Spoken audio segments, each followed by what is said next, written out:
Bentrovati, buongiorno telespettatrici, telespettatori di Antenna 3, siamo in diretta anche per questo giovedì 26 agosto per darvi tutti gli aggiornamenti sul fronte dell'attualità, della politica e della cronaca e come sempre cominciamo da quest'ultima, in particolare da quello che si è profilato come un giallo perché restano da chiarire alcune dinamiche, quello della morte di una donna di 37 anni, Serena Fasan, che ieri in serata è stata trovata esanime in casa dal compagno che stava rientrando dal lavoro. È successo attorno alle 18:30 circa in via Ponchini a Castelfranco Veneto. Inutile è l'allarme al 118 dato dall'uomo medico e infermieri del SUEM non hanno potuto far altro che constatare il decesso della donna. In casa con lei c'era il figlioletto di 2 anni.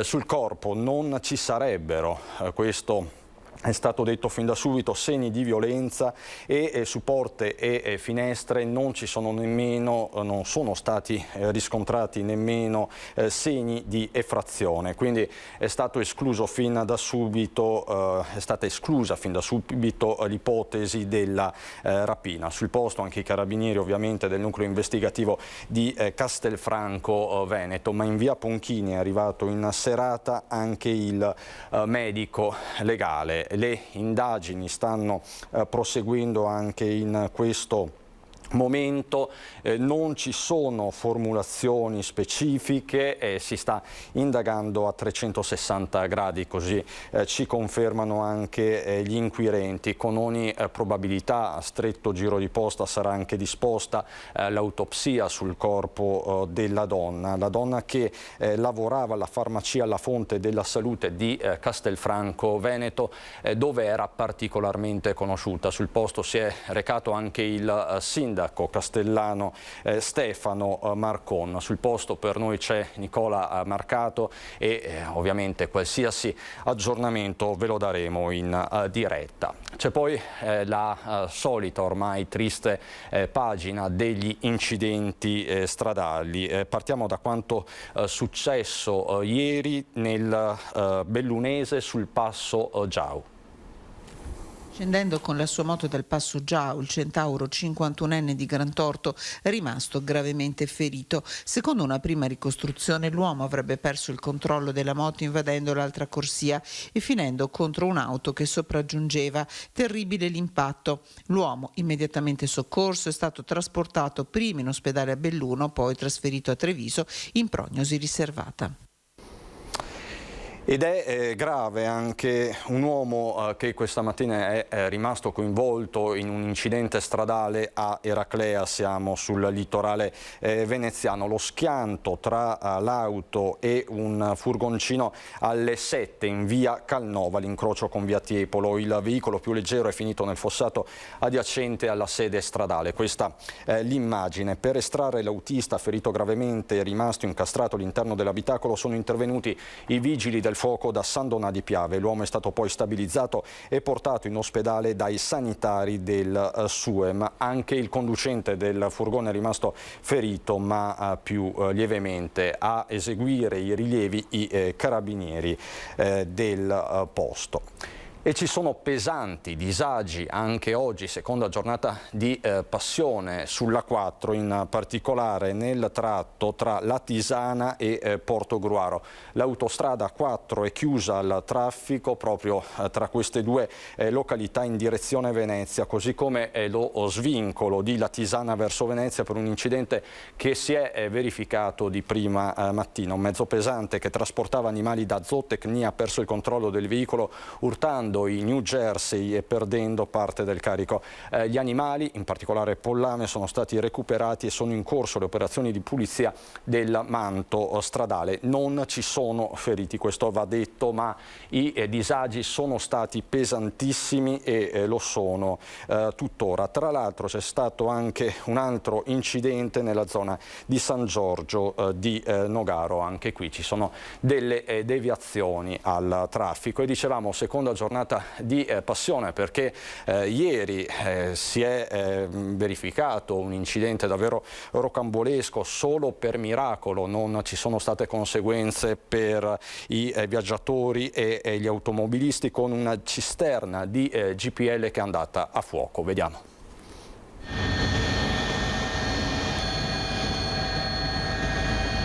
L'autostrada chiusa in entrambe le direzioni, con i pesanti disagi al traffico e quel rimorchio annerito e ancora fumante appena dopo l'intervento provvidenziale dei vigili del fuoco.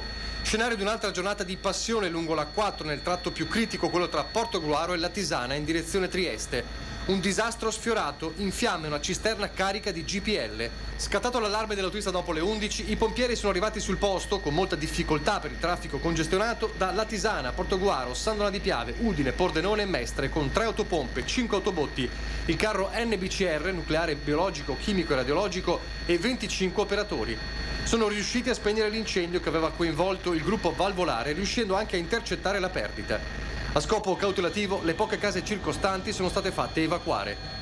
Le cause dell'incendio sono al vaglio dei tecnici dei vigili del fuoco. Potrebbero essere state innescate dal fuoco scaturito da uno pneumatico posteriore per un probabile riscaldamento. La situazione è stata monitorata dall'alto dall'elicottero Drago 81, mentre il nucleo NBCR ha predisposto tutti i lavori preliminari per il travaso sul posto del GPL su un'altra autocisterna. Necessario per questo bloccare il traffico. Autovie ha disposto la chiusura dell'entrata di Latisana verso Venezia e dell'allacciamento A4-A28 in direzione Trieste. La concessionaria ha istituito l'uscita obbligatoria a Portogruaro per chi era diretto verso Trieste e quella di Latisana per chi viaggiava in direzione Venezia. Inevitabili le code. La riapertura dell'autostrada avverrà soltanto in tarda serata. Quindi l'apertura c'è stata, ma anche la richiusura, dicevamo, secondo giorno campale per chi si mette in viaggio sulla 4. Tra l'altro ne parleremo nel corso della nostra diretta anche con i sindaci interessati. Fra poco ci sarà a nostra ospite anche la sindaca di Cavallino Treporti per fare il punto della stagione turistica. E non solo, e c'è poi tutto il tema inevitabile del Covid, con la notizia delle scorse ore che è giunta dall'ULSS 2 Marca Trevigiana, con il maxi focolaio che è esploso tra appunto dei macedoni che stavano rientrando dalla Macedonia del Nord, dove avevano trascorso delle vacanze. Tra l'altro, mutatis mutandi, lo stesso sta succedendo in altre ULSS del Veneto, perché anche l'ULSS 1 Dolomiti, quindi siamo a Belluno, ha comunicato di aver isolato 35 macedoni, anche loro di rientro dalla Macedonia del Nord. Per parlare di questo e dell'ultimo o uno degli ultimi round di vaccinazioni aperte alla popolazione sono collegato con Marco Turato, sindaco di Pederobba, e Davide Bortolato, che è sindaco invece di Mogliano Veneto. Buongiorno entrambi. Buongiorno a tutti. A voi tutti. Perché Pederobba e Mogliano? Perché sono due territori che sono mobilitati in vista della giornata di sabato, quando ci sarà un Open Day. Il primo è fissato a Pieve del Grappa, a Paderno, nella piazza del municipio, ed è rivolto a tutta la popolazione della Pedemontana. Il secondo, sempre un Open Day, si terrà agli impianti sportivi di Mogliano, e sempre quindi nella giornata di sabato.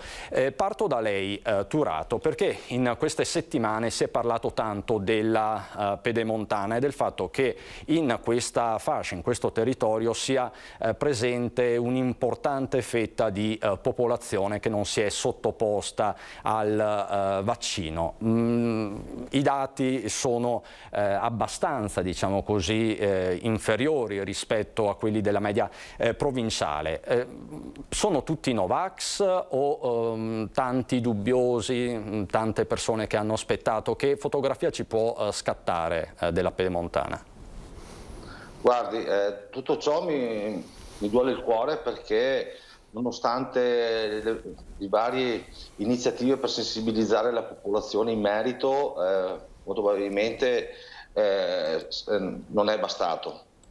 Detto questo, gran parte della responsabilità, a parer mio, modestamente, anche se di lavoro faccio qualcos'altro, è che anche il settore sanitario in tal senso ha mandato un messaggio un po' sbagliato. Perché? Perché tra i dipendenti sanitari che non si sono vaccinati e quei medici o presunti tali che si presentano alle varie trasmissioni televisive e danno un messaggio totalmente sbagliato, il normale cittadino ovviamente per non saperne leggere né scrivere magari in certi casi rinuncia a fare la vaccinazione. Questo secondo me è il motivo principale per cui gran parte della popolazione, molta gente ha deciso di non vaccinarsi. Quindi lei dice non è colpa solo dei cittadini, se di colpa si può parlare, quindi c'è una, come la possiamo chiamare, disinformazione, come la giudica, Sindaco? Purtroppo chi di mestiere fa il medico o fa l'infermiere o in qualsiasi ruolo che ha nella sanità non ha dato un messaggio univoco alla cittadinanza. Ognuno ha voluto dire la sua, magari perché vuole emergere sulle cronache o nei giornali o nei telegiornali, per cui la cittadinanza si affida al messaggio che riceve e di conseguenza il risultato è quello che viviamo. Se la sente di fare qualche nome? Ma anche colleghi sindaci magari hanno fatto questa scelta che io critico assolutamente. Quindi lei dice hanno disorientato la cittadinanza? Sì, sicuramente.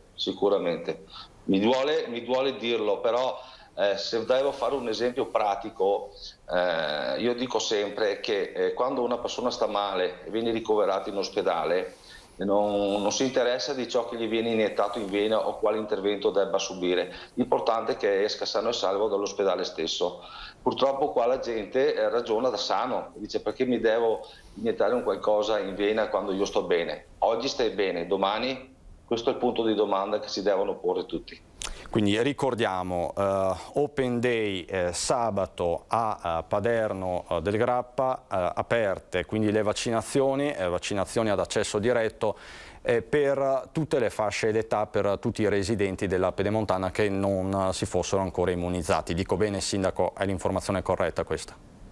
Esattamente, tutti possono recarsi a questo punto e ringrazio il dottor Benazzi, l'US2, di questa nuova opportunità che dà alla cittadinanza della Pedemontana e è un'altra dimostrazione che l'ULSS ha messo anima e corpo in questa campagna di vaccinazione e vanno ringraziati ovviamente tutte le persone che sono coinvolte in questo lavoro immane. E sarà Open Day, dicevamo, anche a Mogliano Veneto. Sindaco Bortolato, di nuovo buongiorno. Come funzionerà sabato a Mogliano? Ci vuole dare così alcune indicazioni anche operative? Sabato presso lo stadio del calcio, lo stadio Arles Panisi in via Ferretto, ci sarà appunto la possibilità per moglianesi, ma non solo, di vaccinarsi ad accesso libero. Grazie appunto alla Regione e al Presidente che in prima persona si è speso per questa iniziativa, perché vaccinare in un ambiente familiare per tanti ragazzi che fanno sport in quello stadio è un qualcosa, insomma, un servizio in più. E grazie all'ASL abbiamo organizzato appunto questa giornata dalle 8:30 alle 17, c'è la possibilità, ma non solo per gli atleti ma per tutti, appunto, di genitori e anche chi vuol venire può, e che non ha ancora il vaccino può venire e vaccinarsi. Abbiamo messo un link per una preadesione nel nostro sito, ma non è obbligatorio fare la preadesione, è solo orientativa per noi per organizzarci, per sapere più o meno quanta gente può arrivare. Comunque siamo attrezzati anche per numeri importanti, ecco, rivolto soprattutto ai giovani ma non solo. E avete schierato, immagino, anche i volontari, tra l'altro è coinvolta anche la squadra di calcio locale. Assolutamente, è stata tra i promotori il presidente Lorenzoni in primis, ma poi abbiamo coinvolto per l'organizzazione la Proloco, la Protezione Civile, l'Associazione Nazionale Carabinieri e tutta la macchina è pronta per dare questa possibilità. A Mogliano siamo messi un po' meglio rispetto alla Pedemontana come numero di vaccinati, siamo più o meno a 7 cittadini su 10, però abbiamo visto che molti giovani non sono vaccinati e anche per permettere l'avvio delle attività sportive qui a settembre abbiamo pensato a questa opportunità. E Sindaco Bortolato sicuramente ha sentito il suo collega di Pederobba che di fatto dice ci sono state informazioni contrastanti e soprattutto esempi non edificanti da parte di operatori sanitari che forse dovevano essere più incisivi su questo aspetto. Lei condivide questa analisi di Turato? Sì, condivido che sicuramente c'è stata un'informazione non univoca. Condivido anche che il vaccino non deve essere obbligatorio, però noi come istituzioni dobbiamo assolutamente fare di tutto perché la gente e le persone si vaccinino, perché è l'unica strada che abbiamo per uscirne. E i numeri parlano da soli, anche oggi sui giornali leggiamo di terapie intensive con ancora pazienti all'interno e anche giovani.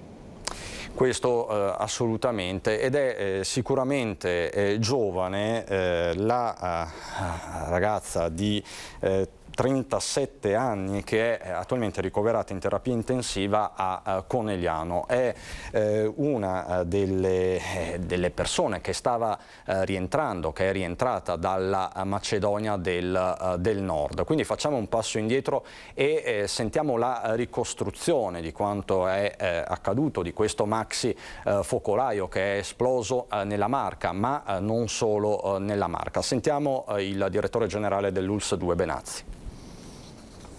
È arrivata una famiglia, abbiamo fatto il tampone perché erano venuti a fare il tampone, da là poi siamo risaliti agli altri. Da qui è scattato il contact tracing che in pochi giorni ha consentito all'ULSS 2 di risalire a un vero e proprio focolaio diffuso che finora conta 72 soggetti, tutti rientrati nell'ultima settimana dalla Macedonia del Nord e residenti in varie parti della Marca. Ad accomunarli nella maggioranza dei casi anche la mancata vaccinazione, soprattutto tra i casi sintomatici. Non erano vaccinati, tant'è che un paio di questi, anche giovani, sono ricoverati in terapia intensiva intubati. Quindi vedete che chi non si vaccina, chi è a rischio, anche se è giovane, può arrivare in terapia intensiva. I due ricoveri gravi sono un uomo di 48 anni e una donna di 37, entrambi si trovano in terapia intensiva a Conegliano. Insomma, chi ha condiviso lo stesso pullman, chi la macchina. Di certo, visti i risultati in pochi, forse nessuno ha rispettato le misure di distanziamento e di mascherina, né quelle di quarantena di 5 giorni per chi rientra dai paesi inseriti in lista D dalla Farnesina, e la Macedonia del Nord, accanto ad Albania ed Inghilterra tra gli altri, è uno di questi. Assolutamente no, difatti grazie al contact tracing siamo poi riusciti a risalire a tutti, anche perché questi ovviamente non usano i voli, ma arrivano con pullman, arrivano insieme, per cui anche se non sono della stessa famiglia, però arrivano col medesimo pullman e quindi si contagiano tra di loro, per cui il rischio è proprio di creare dei cluster importanti, per cui chiediamo veramente che si presentino ai centri tampone a fare il tampone. La raccomandazione è rivolta in particolare a chi è rientrato dalla Macedonia del Nord negli ultimi 10 giorni, una comunità, quella macedone, molto numerosa e radicata nel Trevigiano. Devono venire i nostri centri hub, i nostri centri dove facciamo i tamponi. Il tampone è gratuito, devono venire a fare il tampone perché questo è una garanzia per loro, per i loro familiari, ma anche per gli altri, perché queste persone lavorano nelle imprese, lavorano come badanti, per cui è significativo che debbano venire a fare il tampone al rientro. Questo quindi è l'appello del direttore generale dell'ULSS 2 Benazzi a tutti coloro che sono rientrati o stanno rientrando dalla Macedonia del Nord, ma più in generale da tutta l'area balcanica. Lo stesso appello lo sta rivolgendo, come vi dicevo prima, l'ULSS 1 Dolomiti. In questi giorni si sono registrati 35 casi di positività, 23 tra macedoni di rientro, 7 kosovari, 5 albanesi. La realtà, chiedo ai sindaci Turato e Bortolato, è che di fatto in tutti questi casi, lo ha sottolineato lo stesso Benazzi, non sono state rispettate né le regole di distanziamento né quelle relative alla quarantena. Turato. Guardi, purtroppo non siamo fatti tutti della stessa maniera, nel senso che ognuno si comporta come crede. Detto questo, bisogna sempre partire dal presupposto che bisogna avere innanzitutto rispetto per il prossimo sotto tanti punti di vista, partendo innanzitutto da quello della salute. Stiamo vivendo un'emergenza da troppo tempo, di conseguenza ognuno dovrebbe prendere coscienza di questo e comportarsi di conseguenza. Dobbiamo avere rispetto per la nostra salute, ma soprattutto per quella degli altri, perché gli altri non devono subire ciò che comporta il nostro comportamento. E Sindaco Bortolato, Mogliano è una città e soprattutto anche luogo di passaggio strategico. Ci sono anche diverse comunità macedoni e non solo. Lei è preoccupato? Sì, sono un po' preoccupato perché spesso si fa fatica a raggiungere con la comunicazione queste comunità che sono sì all'interno della città, ma sono un po' chiuse. Noi comunque stiamo lavorando per informare tutti questi macedoni che sono rientrati delle procedure da rispettare assolutamente, e come diceva bene il direttore dell'ASL Benazzi, insomma, devono assolutamente recarsi nei posti a vaccinarsi.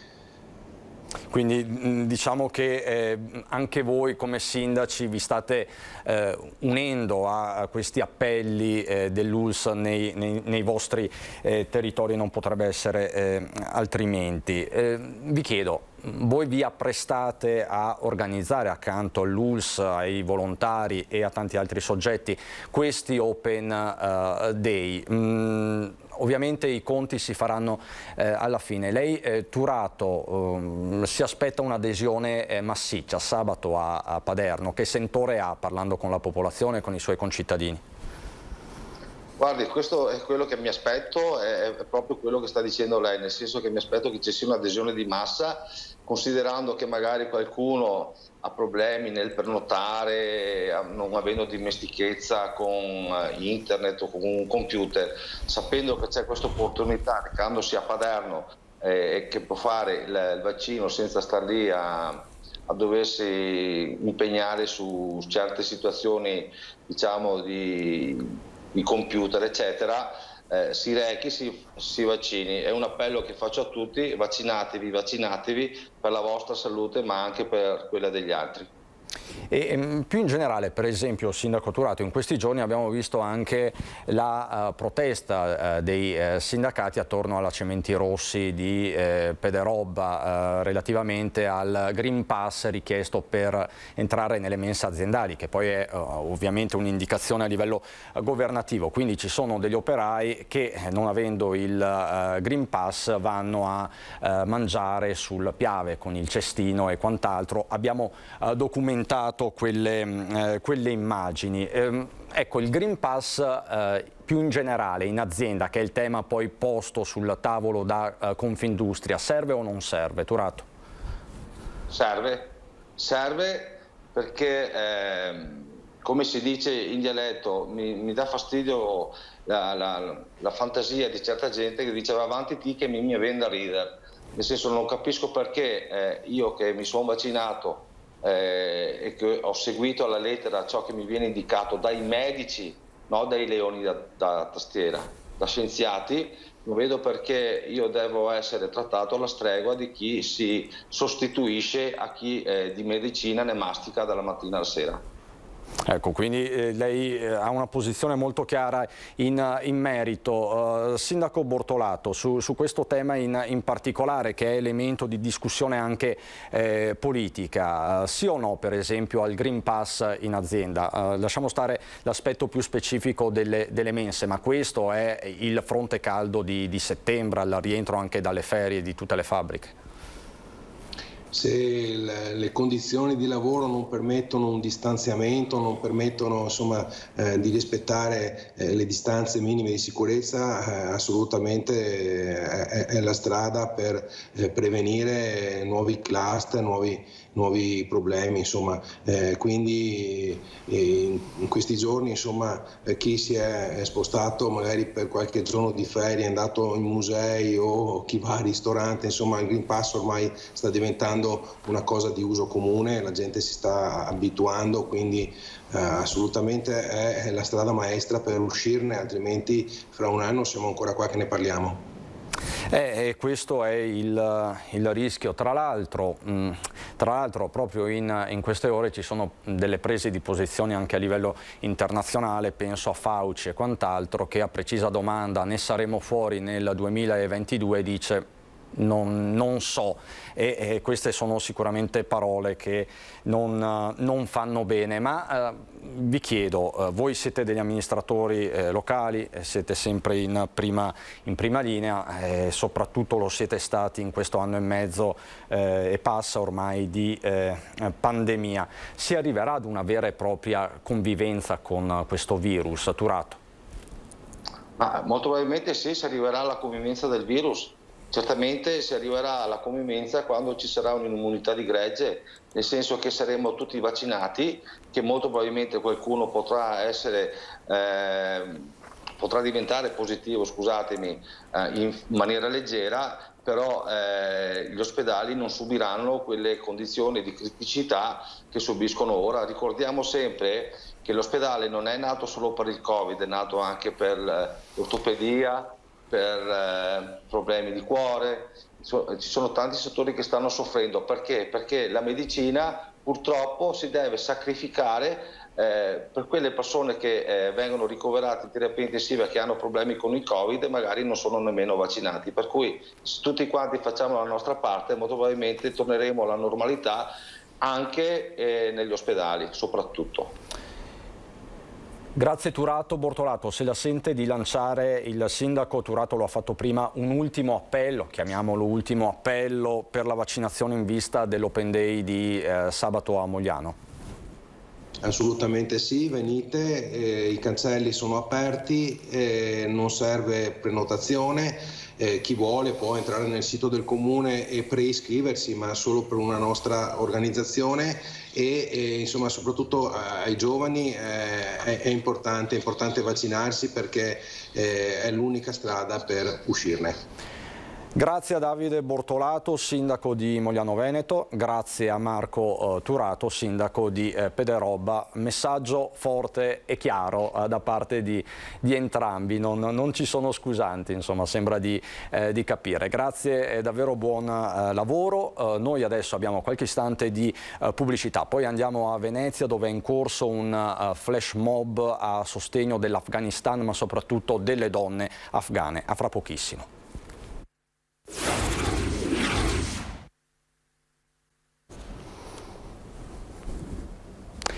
Di nuovo in diretta, ci stiamo per collegare con Ilaria Marchiori da Venezia. Vi dicevo di questo flash mob a sostegno del popolo afghano, ma c'è un'ultima ora. Abbiamo aperto con la notizia della donna trovata morta a Castelfranco Veneto ieri sera nel pomeriggio. Ebbene, non regge al dolore, lo zio della farmacista si toglie la vita buttandosi da un ponte nella notte.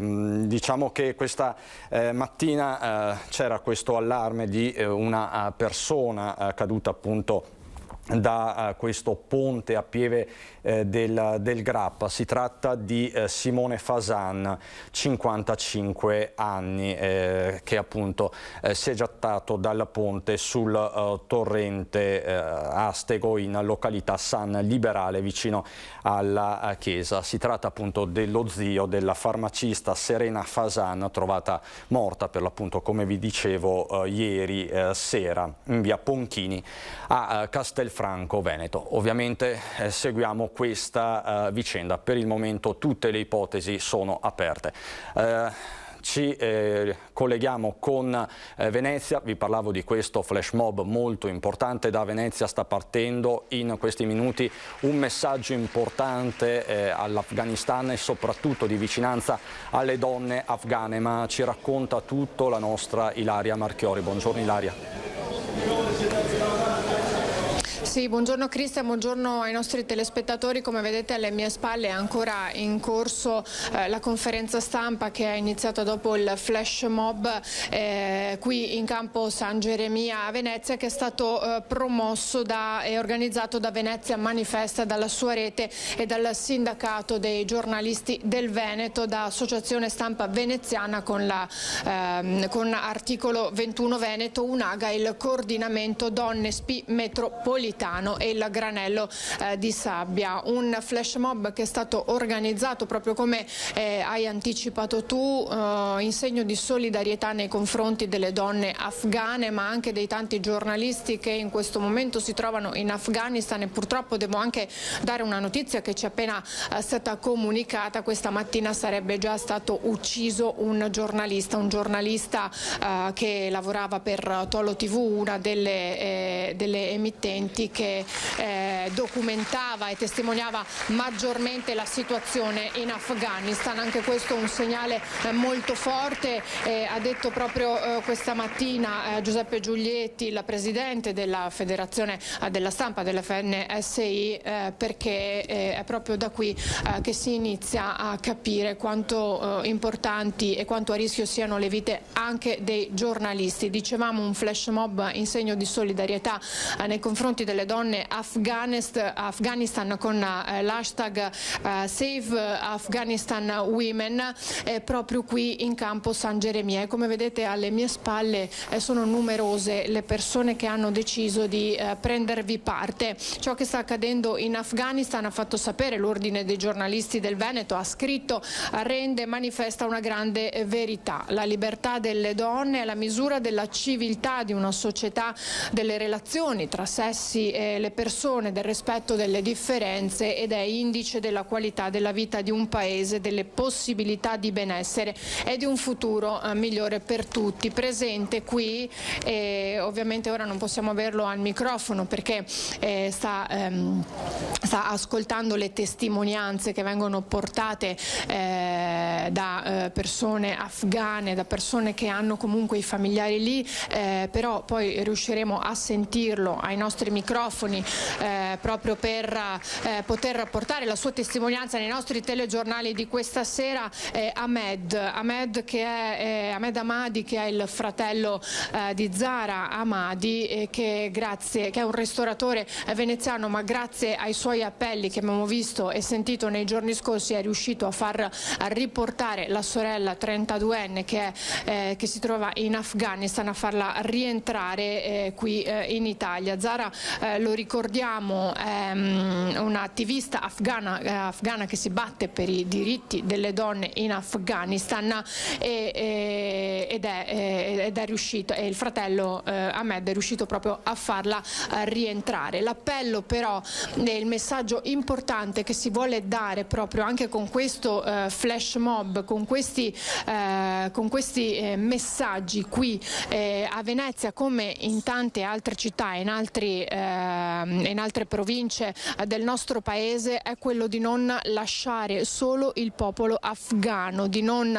rendere vani questi questi 20 anni di lotta e quello che si era riusciti ad ottenere con i vari cordoni di pace, perché ci ha raccontato anche proprio poco fa durante un'intervista la giornalista Barbara Schiavulli, da sempre inviata in Afghanistan: se non si farà niente, se si è arrivati a questo punto, significa che la diplomazia e quanto fatto finora non è servito a nulla, non ha dato, perché non ha portato ai risultati sperati, e che se non si farà qualcosa di davvero concreto, l'Afghanistan rischia di ritornare quello che era 20 anni fa, con le donne che sono riuscite ad avere delle conquiste che per molte di noi sono la quotidianità, come semplicemente poter uscire di casa o andare in bicicletta, che si ritroverebbero a dover perdere anche queste piccole conquiste che per noi sono la normalità, mentre per loro come sappiamo non è assolutamente così. E allora l'appello che arriva anche dall'ordine dei giornalisti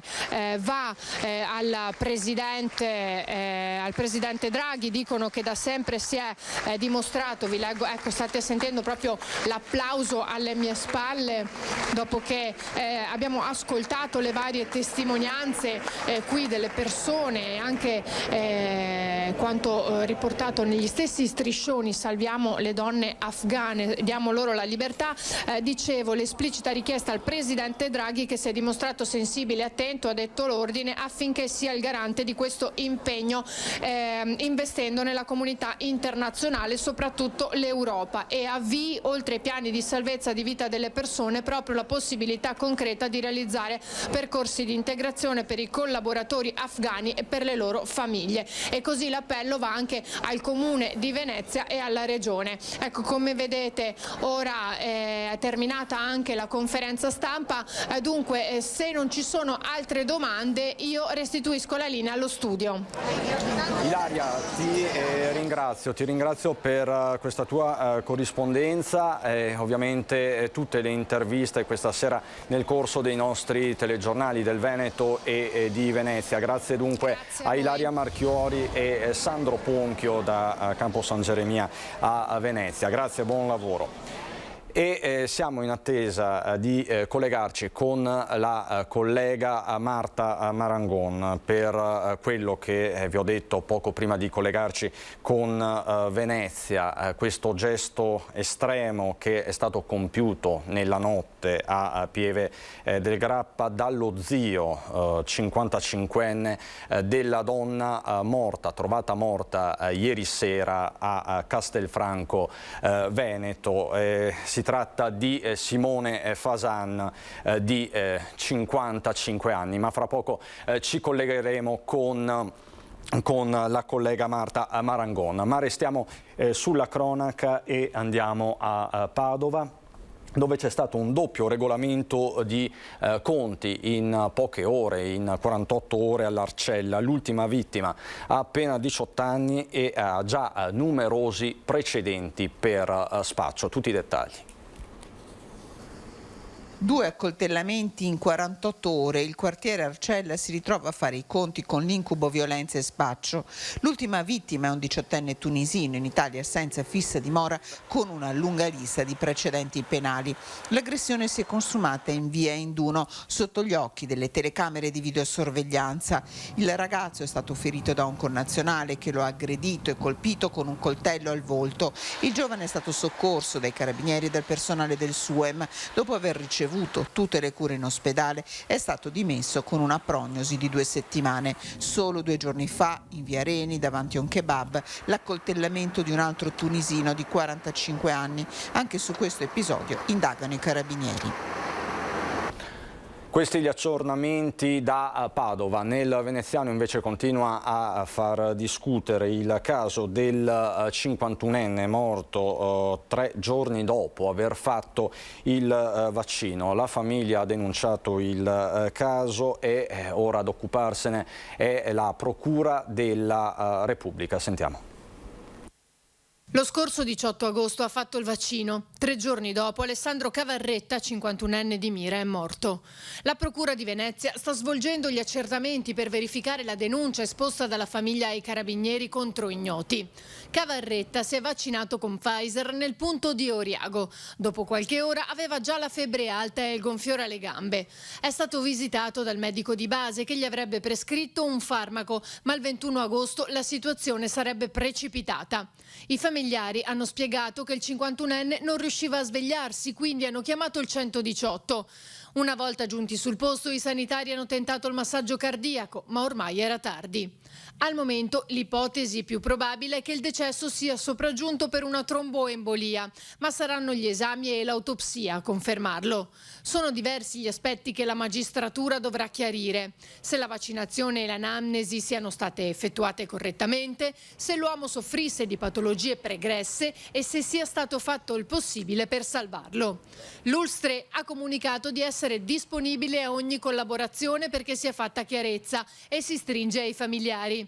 Nell'interesse della campagna vaccinale in corso, comunica l'azienda sanitaria, andrà fatta ogni verifica su eventuali collegamenti tra la somministrazione del vaccino e la sintomatologia nei giorni successivi con l'esito infausto.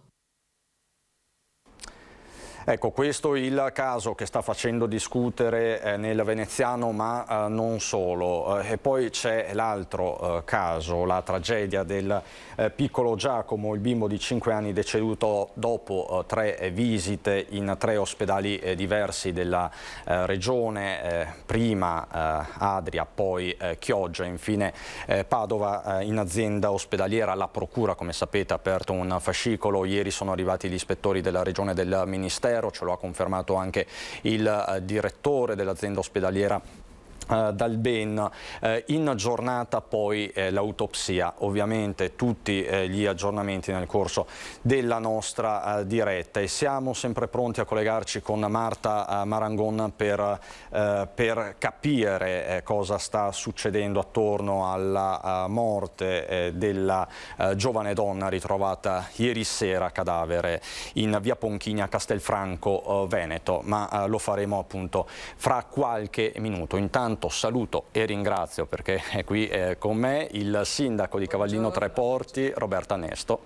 Buongiorno a lei e a chi ci sta seguendo. Che da qualche mese, dall'inizio dell'estate, è anche presidente, coordinatrice del tavolo dei sindaci del litorale, questa formazione che da qualche tempo coordina tutti i comuni da San Michele al Tagliamento a Porto Viro, Porto Tolle, sostanzialmente sì, tutta la spiaggia veneta. Tutta la costa veneta, 9 comuni si sono uniti a seguito di una legge regionale del nostro governatore Zaia in una conferenza per avere una forza diversa, per capire quali sono i problemi e cercare di dare delle soluzioni unitarie, e quindi l'orgoglio di coordinare questo tavolo per me è grande, responsabilità anche, e ovviamente i temi che sono sulla nostra attenzione sono tanti, dalla sicurezza al demanio, la sfida importante che avremo anche della ripartenza.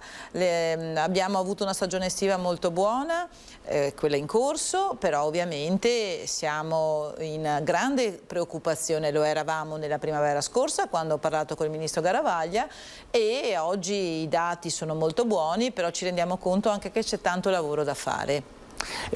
Sindaco, lei è diventata coordinatrice di questo tavolo in un momento probabilmente difficile, molto difficile, sicuramente difficile, complesso. L'estate sta andando bene perché soprattutto a Cavallino Tre Porti, ne abbiamo parlato anche con diversi operatori, è l'estate delle spiagge, del turismo en plein air. Cavallino Tre Porti fa la parte del leone a livello europeo, però resta il fatto che si procede sempre a vista ormai. Allora, la programmazione l'abbiamo fatta non solo a Cavallino Tre Porti, ma anche tutti i sindaci l'hanno fatta per le misure di sicurezza, certo, anti-Covid, per la sicurezza a 360 gradi, le ULS ci stanno dando una grande mano, quindi assolutamente la programmazione c'è, però poi in realtà eventi esterni ai nostri territori possono fare la differenza. Una norma in Germania, il tampone, il non tampone, la informazione o la disinformazione dei paesi stranieri, esteri, possono fare la differenza. Io credo che oggi noi dobbiamo essere molto contenti dei nostri operatori e delle nostre istituzioni, perché stiamo reggendo bene. Diciamo che abbiamo tante spade di Damocle pendenti sulla testa, non ce n'è solo una, ce ne sono tante. E ne abbiamo tante, e non dimentichiamoci che oggi siamo portati a parlare della pandemia, ma in realtà abbiamo tante spade di Damocle pendenti anche da prima della pandemia. Il tema delle infrastrutture, il tema della viabilità, il tema del demanio che ho già citato, il tema della promozione che bisogna fare, perché i paesi esteri oggi stanno facendo, lo facevano ante Covid, promozione in maniera massiccia, in maniera importante, quindi abbiamo tanto lavoro da fare, ripeto. Qui vediamo le immagini di Cavallino Tre Porti, insomma, che resta appunto una delle spiagge più frequentate. Quante presenze turistiche all'anno? Allora, 2019, gli ultimi dati per noi interessanti, avevamo 6.300.000 abbondanti presenze turistiche. La seconda spiaggia d'Italia, dopo Rimini, la prima spiaggia del Veneto, ma la cosa ancora interessante è che le nostre città sono città che esprimono subito dopo le grandi città d'arte, quindi di Roma, Milano, Firenze, Venezia, ci siamo noi città balneari, che d'estate siamo 100.000, 120.000, 150.000 in alcuni casi, e d'inverno siamo piccole cittadine. Cavallino Tre Porti ha residenti per 13.500 unità. Bibbione più o meno. Diciamo quindi che è una fisarmonica demografica, mi verrebbe quasi da dire. E non a caso ne parlerete al G20 delle spiagge. Possiamo vedere il logo G20 delle spiagge, che è un appuntamento importantissimo che si svolgerà il 1° e il 2 di settembre, se non vado errando, anche perché sto leggendo, quindi non mi posso certo sbagliare, a Jesolo, il summit delle località balneari in Italia verso una proposta di legge. Ecco, allora, ci spieghi. Dall'esperienza delle coste venete, Pasqualino Codognotto, il sindaco di San Michele al Tagliamento di Bibbione, qualche anno fa ha organizzato il primo evento a San Michele al Tagliamento a Bibbione, e da lì è nata una grande istanza dei sindaci di vedersi, di confrontarsi, non solo più a livello di costa veneta, come già stavamo facendo da anni, ma a livello italiano, tutto il balneare italiano. Le città che hanno, i comuni che hanno più di 1 milione di presenze turistiche si siedono allo stesso tavolo e vogliono in qualche modo affrontare comunemente i problemi, quantomeno capire quali possono essere gli scenari. Abbiamo cominciato a incontrarci, ci siamo incontrati svariate volte, oltre che per il summit, c'è stato il summit, l'evento di San Michele, poi quello di Castiglione della Pescaia. L'anno scorso, nonostante la pandemia, siamo riusciti a vederci a Vieste, e quest'anno a Jesolo. Ma al di là dell'evento, che è un evento importante, il piacere dei sindaci di vedersi e di confrontarsi, è nata l'idea, insieme anche al sindaco di Riccione, Renata Tosi, di una proposta di legge. Le nostre che adesso ci spiega fra qualche istante, proprio qualche minuto, perché ho in linea la collega Marta Marangon per tutti gli aggiornamenti sul fronte della cronaca e i fatti appunto di Castelfranco, cui si somma questo gesto estremo che è stato compiuto nella notte dallo zio, mi confermi Marta, della donna ritrovata morta ieri sera. Marta, buongiorno. Sì, buongiorno Cristian, e buongiorno ai telespettatori che ci stanno seguendo da casa. Sì, sembra essere un dramma nel dramma quello che si è consumato a Castelfranco dopo la morte della farmacista Serena Fasan, 37 anni, rinvenuta senza vita ieri sera nella sua abitazione dal compagno. Nella notte è stato rinvenuto il cadavere dello zio della donna, Simone Fasan, 55 anni. Si è gettato dal ponte sul torrente Astego a Pieve del Grappa. Le indagini sulla vicenda sono affidate ai carabinieri, che appunto ora stanno indagando senza escludere alcuna ipotesi. Al momento sul corpo della donna non sono stati stati riscontrati, segni che possono in qualche maniera far pensare ad una morte violenta, ad una morte diversa da quella per cause naturali, ma ora sarà fondamentale l'esito dell'autopsia per chiarire quelle che sono le cause del decesso della giovane farmacista. A trovare il corpo è stato ieri sera il compagno della donna, allarmato perché non rispondeva al telefono. La giovane era riversa a terra in corridoio della loro casa. Nella cameretta dormiva il figlioletto della coppia di appena 2 anni. Dopo qualche ora il nuovo allarme dei parenti per la scomparsa dello zio. Solo nel cuore della notte la drammatica scoperta sul greto appunto del torrente. Per il recupero della salma, che è avvenuto circa alle 3 di notte, sono intervenuti i vigili del fuoco di Castelfranco ed il 118, oltre naturalmente ai carabinieri. Per il momento è tutto. Cristian, se non ci sono domande rinvierei ai telegiornali di questa sera per gli aggiornamenti su questa tragedia. Assolutamente sì, Marta, ti ringrazio, grazie davvero. Chiaramente se ci fossero aggiornamenti ci sentiamo nel corso già di questa diretta. Grazie quindi alla collega Marta Marangona che sta seguendo il caso accanto a Nicola Marcato che si trova sul posto. Un mosaico che gli inquirenti stanno componendo proprio in questi minuti. Sindaco, mi scuso per l'interruzione, ma purtroppo la cronaca incombe e ci troviamo di fronte appunto ad una tragedia nella tragedia. Allora Sindaco, stavamo parlando di questo G20 delle spiagge. Il primo è il 2 di settembre, a Jesolo si ritrovano le principali località balneari italiane, località che hanno una loro specificità. Questo va detto. Dicevamo, una di queste è l'aspetto demografico. Sono località magari piccole fuori stagione, ma che diventano delle vere e proprie città d'estate. Cavallino per esempio è una di queste. Cavallino è un esempio emblematico. Noi siamo 13.500, dicevo, e diventiamo 100-120.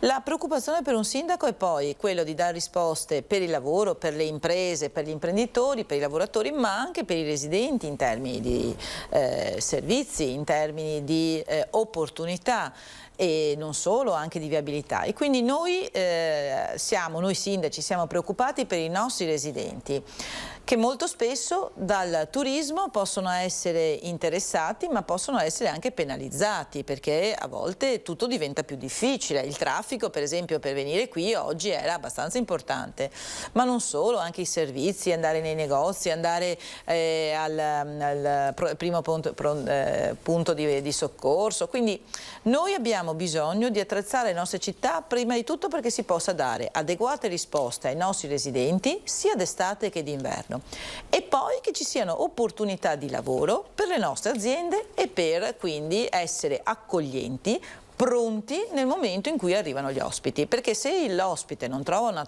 una località accogliente, curata, in ordine, con i servizi adeguati, poi non torna più.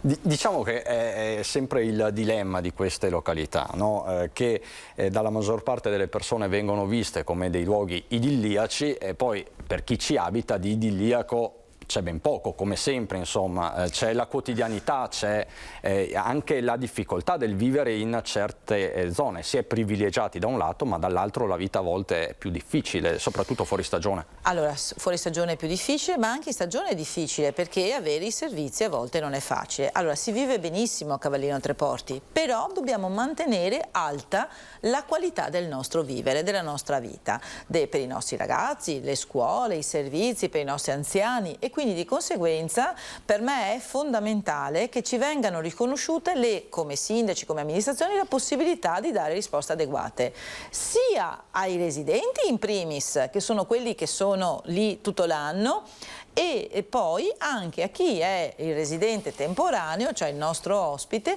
che a Cavallino Treporti di solito dice di trovarsi molto bene. Abbiamo un'altissima percentuale di ritorni, abbiamo turisti che vengono da noi da 50 anni, la terza, la quarta generazione, certo, che viene.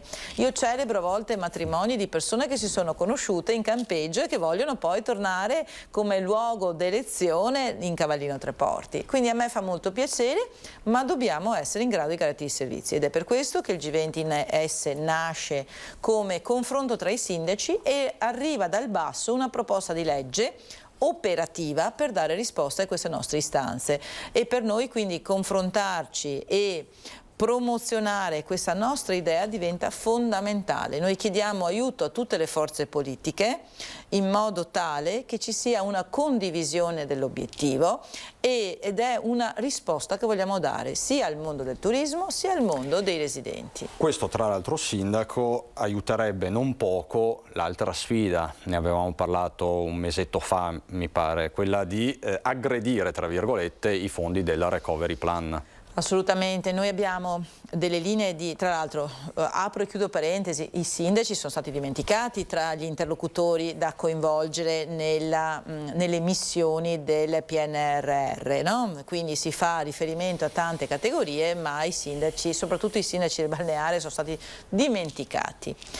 Allora dico, le risorse per alcuni temi, per la salute, per la sanità, per le infrastrutture verdi, per riqualificare, per il mondo del lavoro, per l'imprenditoria, ci sono fondi importanti. È una sfida unica e noi dobbiamo essere in grado di presentare progetti credibili, ed è su questo che, soprattutto come Costa Veneta, noi ci stiamo attrezzando. Abbiamo fatto una relazione socio-economica, abbiamo scoperto che siamo in una situazione molto buona di partenza, però siamo agli stalli della partenza, cioè abbiamo delle strategie da attivare.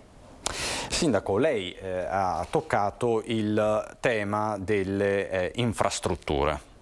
Ed è un tema fondamentale, strategico per tutta la costa veneta. Si è parlato della nuova Treviso Mare, si parla della terza corsia in A4 nel tratto dove non c'è ancora, nei giorni in cui stiamo registrando una nuova escalation di incidenti, fortunatamente senza conseguenze per persone, ma ieri abbiamo visto quella cisterna di GPL andata a fuoco, ne abbiamo parlato prima, questa mattina nuovi interventi, nuove chiusure per un carico di animali finito fuori strada, con i soliti disagi. Ecco, da dove si può iniziare per sciogliere questo nodo della viabilità? Io ritengo che Regione Veneto stia facendo dei progetti davvero importanti e che ci sia un'attenzione da parte del nostro governatore, ma anche dal vice governatore e l'assessore De Berti. Hanno la consapevolezza e so che stanno redigendo dei piani, quindi io ritengo che nei prossimi anni, ma non proprio in là, ma in maniera abbastanza a breve, nel breve periodo, sia possibile avere delle progettazioni che iniziano, ed è questo che la sensibilità di Regione Veneto è innegabile. Io auspico che ci siano anche le risorse adeguate, non credo siano solo da Recovery Plan, perché non credo che ci sia una linea di finanziamento per infrastrutture, ma ritengo che nel momento che ci sono delle risorse poi ci siano delle linee altre da attivare. Adesso bisogna far chiarezza dopo tanti anni di certi piani, di certi progetti, e da questo punto di vista l'auspicio è vedere che anche il tema viabilità sia risolto. Noi dal basso invece, noi sindaci, intendo conferenza, ma anche le altre conferenze che sono già attive nel Veneto, perché ce ne sono altre, abbiamo tutti nel nostro piccolo l'idea di fare piste ciclabili e i sindaci si stanno attivando. La sfida quindi è quella, grazie anche a Regione Veneto, di mettere in circuitazione tutte le piste ciclabili che ci sono già. Cavallino Treporti d'altra parte oggi ha una pista ciclabile invidiabile, quella a sbalzo sulla laguna di Venezia. Abbiamo meravigliosa, è unica nel suo genere, però la dobbiamo vedere come una infrastruttura che parte dalla laguna di Venezia e può arrivare a Monaco di Baviera, ed è questo l'obiettivo prossimo che come sindaco io mi pongo. Non basta più progettare pensando al nostro territorio, al nostro piccolo grande comune, dobbiamo pensare che deve essere un tassello che va a inserirsi in un percorso diverso, maggiore, quindi della Regione Veneto, del nostro Stato, e che arriva fino a Monaco. Certo, questo sarebbe ovviamente l'obiettivo finale per rimanere in tema di fidelizzazione anche poi dei turisti. Il tema della mobilità, sindaco, delle grandi arterie stradali e dei flussi, però è anche utile a un altro tema che ha dei risvolti molto più umani per certi versi, quello della sicurezza stradale. Ne parliamo spesso qui in questa trasmissione con amministratori, associazioni del territorio. In quest'estate abbiamo registrato anche un aumento di incidenti stradali, c'è stato confermato tra l'altro pochi giorni fa anche dal direttore generale dell'ULSS 2 Benazzi, ma anche dagli altri direttori generali delle ULSS del Veneto. Tra l'altro questa mattina a Eraclea un nuovo incidente tra un'automobile e un furgone con un uomo che è rimasto incastrato all'interno dell'abitacolo. Sono intervenuti i vigili del fuoco di San Donà di Piave. Il Veneto orientale è particolarmente critico da questo punto di vista. Il Veneto orientale ha delle presenze turistiche importanti e di conseguenza statisticamente si dimostra che più veicoli circolano, più incidenti ci sono. Questo è innegabile ed è estate. Il Veneto orientale ha anche purtroppo delle strade che per alcuni versi creano anche delle ansie agli amministratori, non da poco. Io credo che a volte anche la sistemazione con rotonde piuttosto che con alcune strategie non particolarmente invasive, anche la semplice separazione dei flussi, cioè nel senso il flusso dei ciclisti separato dal flusso delle automobili, già queste sono strategie che molto spesso portano dei buonissimi risultati. Io l'ho visto nel comune di Cavallino Treporti, tutti gli interventi che abbiamo fatto ci hanno portato una strada a 4 corsie, incidenti anche mortali importanti. Da quando abbiamo sistemato quella strada non ci sono stati più incidenti. Quindi la prova che basta anche poco a volte. A volte il poco tanto è sempre relativo, bisogna fare il poco efficace o il tanto efficace, no? Cioè bisogna essere, e qui i tecnici ci aiutano molto, ma anche la lungimiranza di un amministratore, no? Perché tu dici, bene, ho poche risorse, le devo spendere bene.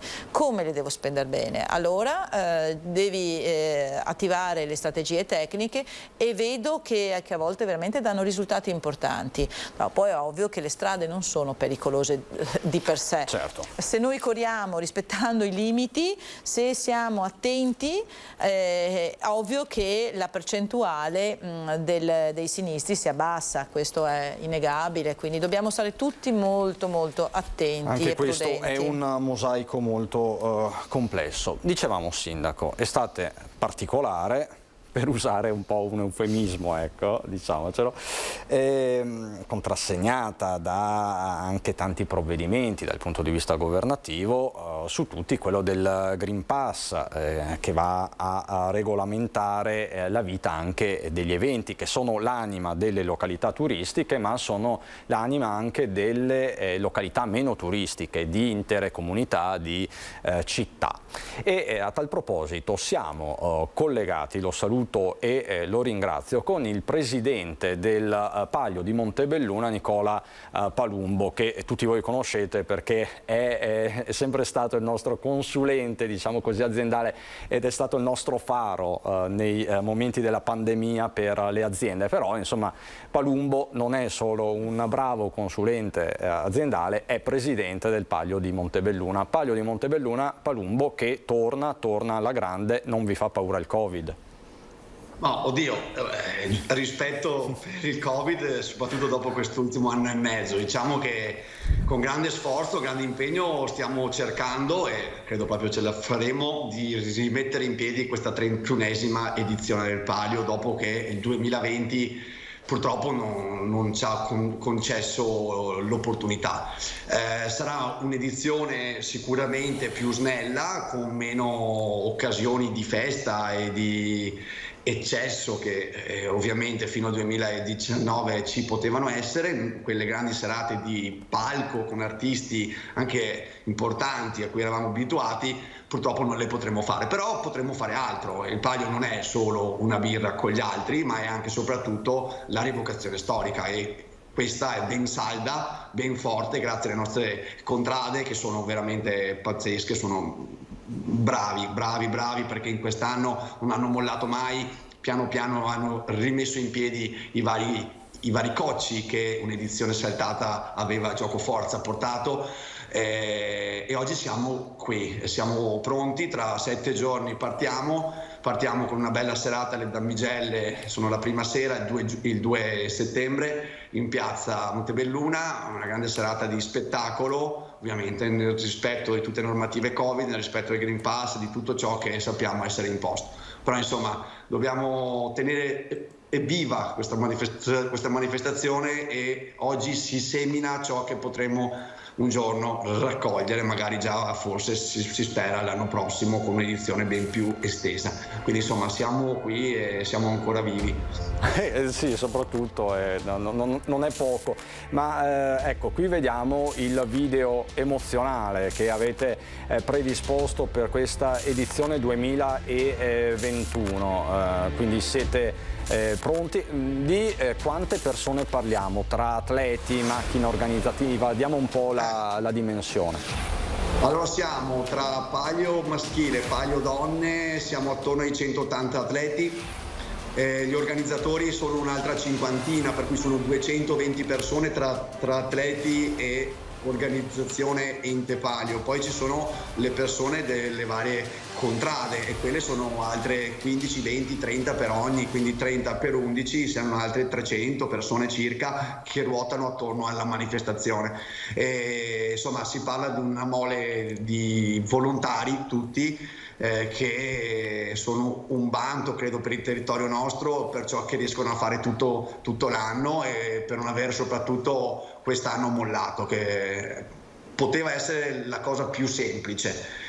C'è una pandemia, mi ritiro, non faccio niente, se non faccio niente non sbaglio mai, se non faccio niente non rischio niente e invece siamo qui, ovviamente nel rispetto di tutto ciò che va rispettato, con dei tagli importanti a delle fasi di programmazione che invece, come dicevo prima, gli altri anni c'erano.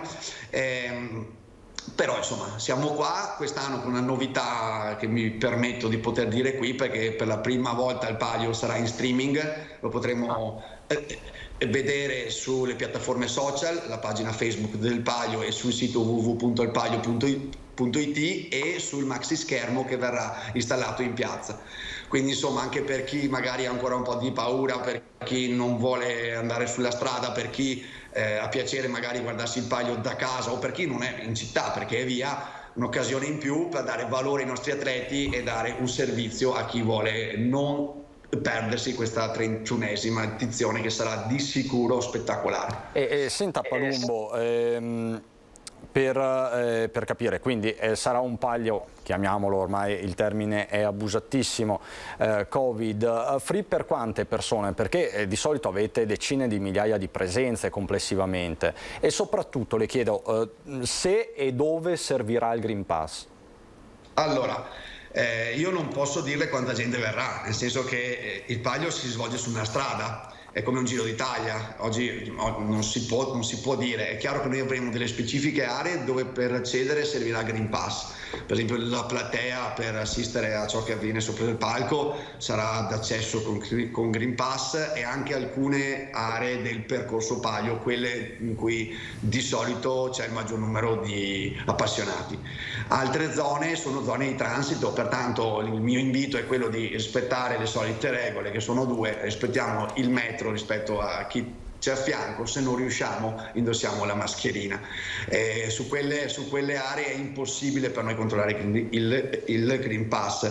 Tenga conto che nel 2019 abbiamo fatto oltre 20.000 persone lungo il percorso di gara, quest'anno ce ne saranno meno, essenzialmente perché abbiamo tolto anche quei punti di aggregazione che erano rappresentati dai chioschi delle birre, che sono un punto di eccitazione e di festa. Li abbiamo tolti proprio per essere più sicuri, più tranquilli, per non spingere all'assembramento selvaggio. Però comunque se non saranno 20.000 saranno 10.000, ma ci aspettiamo quella gente lì. Un numero sempre considerevole. Tra l'altro il sindaco Onesto la sta ascoltando attentamente perché ne sa qualcosa, immagino, sindaco, di organizzazione di eventi, grandi eventi. Voi come vi state muovendo a Cavallino? Mi vengono in mente le polemiche non solo dei giorni scorsi relativi ai fuochi d'artificio, da qualche parte si sono fatti, da altre parti no. È difficile anche trovare un punto di equilibrio in questi casi. Infatti, Cavallino Treporti ha scelto di non fare Beach on Fire, che è la manifestazione un po' clou di tutta l'estate di Cavallino Treporti. Ovviamente l'anno scorso non l'abbiamo fatta, ma neanche quest'anno. 13 km di fuochi d'artificio, 13 postazioni, quindi una manifestazione in spiaggia, all'aperto ovviamente, però abbiamo scelto di non fare aggregazione perché in realtà bisognava programmarla molto in anticipo, quindi eravamo a giugno e non era impensabile di sapere quali erano le regole per l'agosto. Ma poi c'è anche il problema che in spiaggia, con tanta gente e con l'impossibilità di gestire i flussi, era impossibile. Alcuni colleghi hanno scelto invece di fare una manifestazione di piazza con i fuochi d'artificio con delle stazioni, cioè nel senso con dei posti a sedere, con delle situazioni organizzate, magari anche verificate. Anche noi abbiamo fatto per esempio il cinema all'aperto, abbiamo fatto dei piccoli concerti con il numero chiuso, basso, quindi insomma io ritengo che con il buon senso e il rispetto delle regole alcune cose si possano fare. Tant'è, stavo ascoltando con molta attenzione il presidente del Palio e mi fa piacere, gli auguro in bocca al lupo, cioè nel senso tifo perché vada tutto bene intanto, perché ovviamente non è facile, i coraggiosi vanno premiati e quindi credo che siano dei coraggiosi. Ovviamente prendo nota però, perché qualcosina di più anche noi vogliamo un po' osare, però bisogna sempre osare con le cautele, ecco, quindi senza dubbio. Senza dubbio, dobbiamo stare iperattenti, insomma siamo ancora in mezzo a questa emergenza, sarebbe sciocco che fosse proprio un evento di festa a creare danni a persone o cose, quindi senza alcun dubbio rispetto molto rigido delle regole, e dentro questo perimetro cerchiamo di dare alla nostra città, al territorio, dei giorni di svago, perché questo dopo un anno e mezzo vale molto, forse vale ancora di più di tante altre cose. Il pericolo però è proprio questo, cioè nel senso, io vivo anche nel mio territorio, anche alcuni fatti di cronaca di questi giorni ce lo dimostrano, che a volte però il fatto di essere stati tanto a lungo rinchiusi porta a delle a volte comportamenti che non sono proprio semplici da gestire, quindi la mia preoccupazione è, a volte dico dei no proprio per evitare il rischio e cercare di fare piccole cose. Lo streaming, complimenti, perché anche noi stiamo cercando proprio da quel punto di vista di tenere la gente collegata, aggregata con le dirette Facebook, con la possibilità. Abbiamo visto che tanti concerti ormai sono seguiti con quel canale, certo. e quindi insomma cerchiamo di mantenere la fiamma accesa. Ecco. Diciamo che ne parlavo prima anche con i sindaci di Pederobba e Mogliano. Ognuno sta in qualche modo cercando la propria strada per convivere con il virus.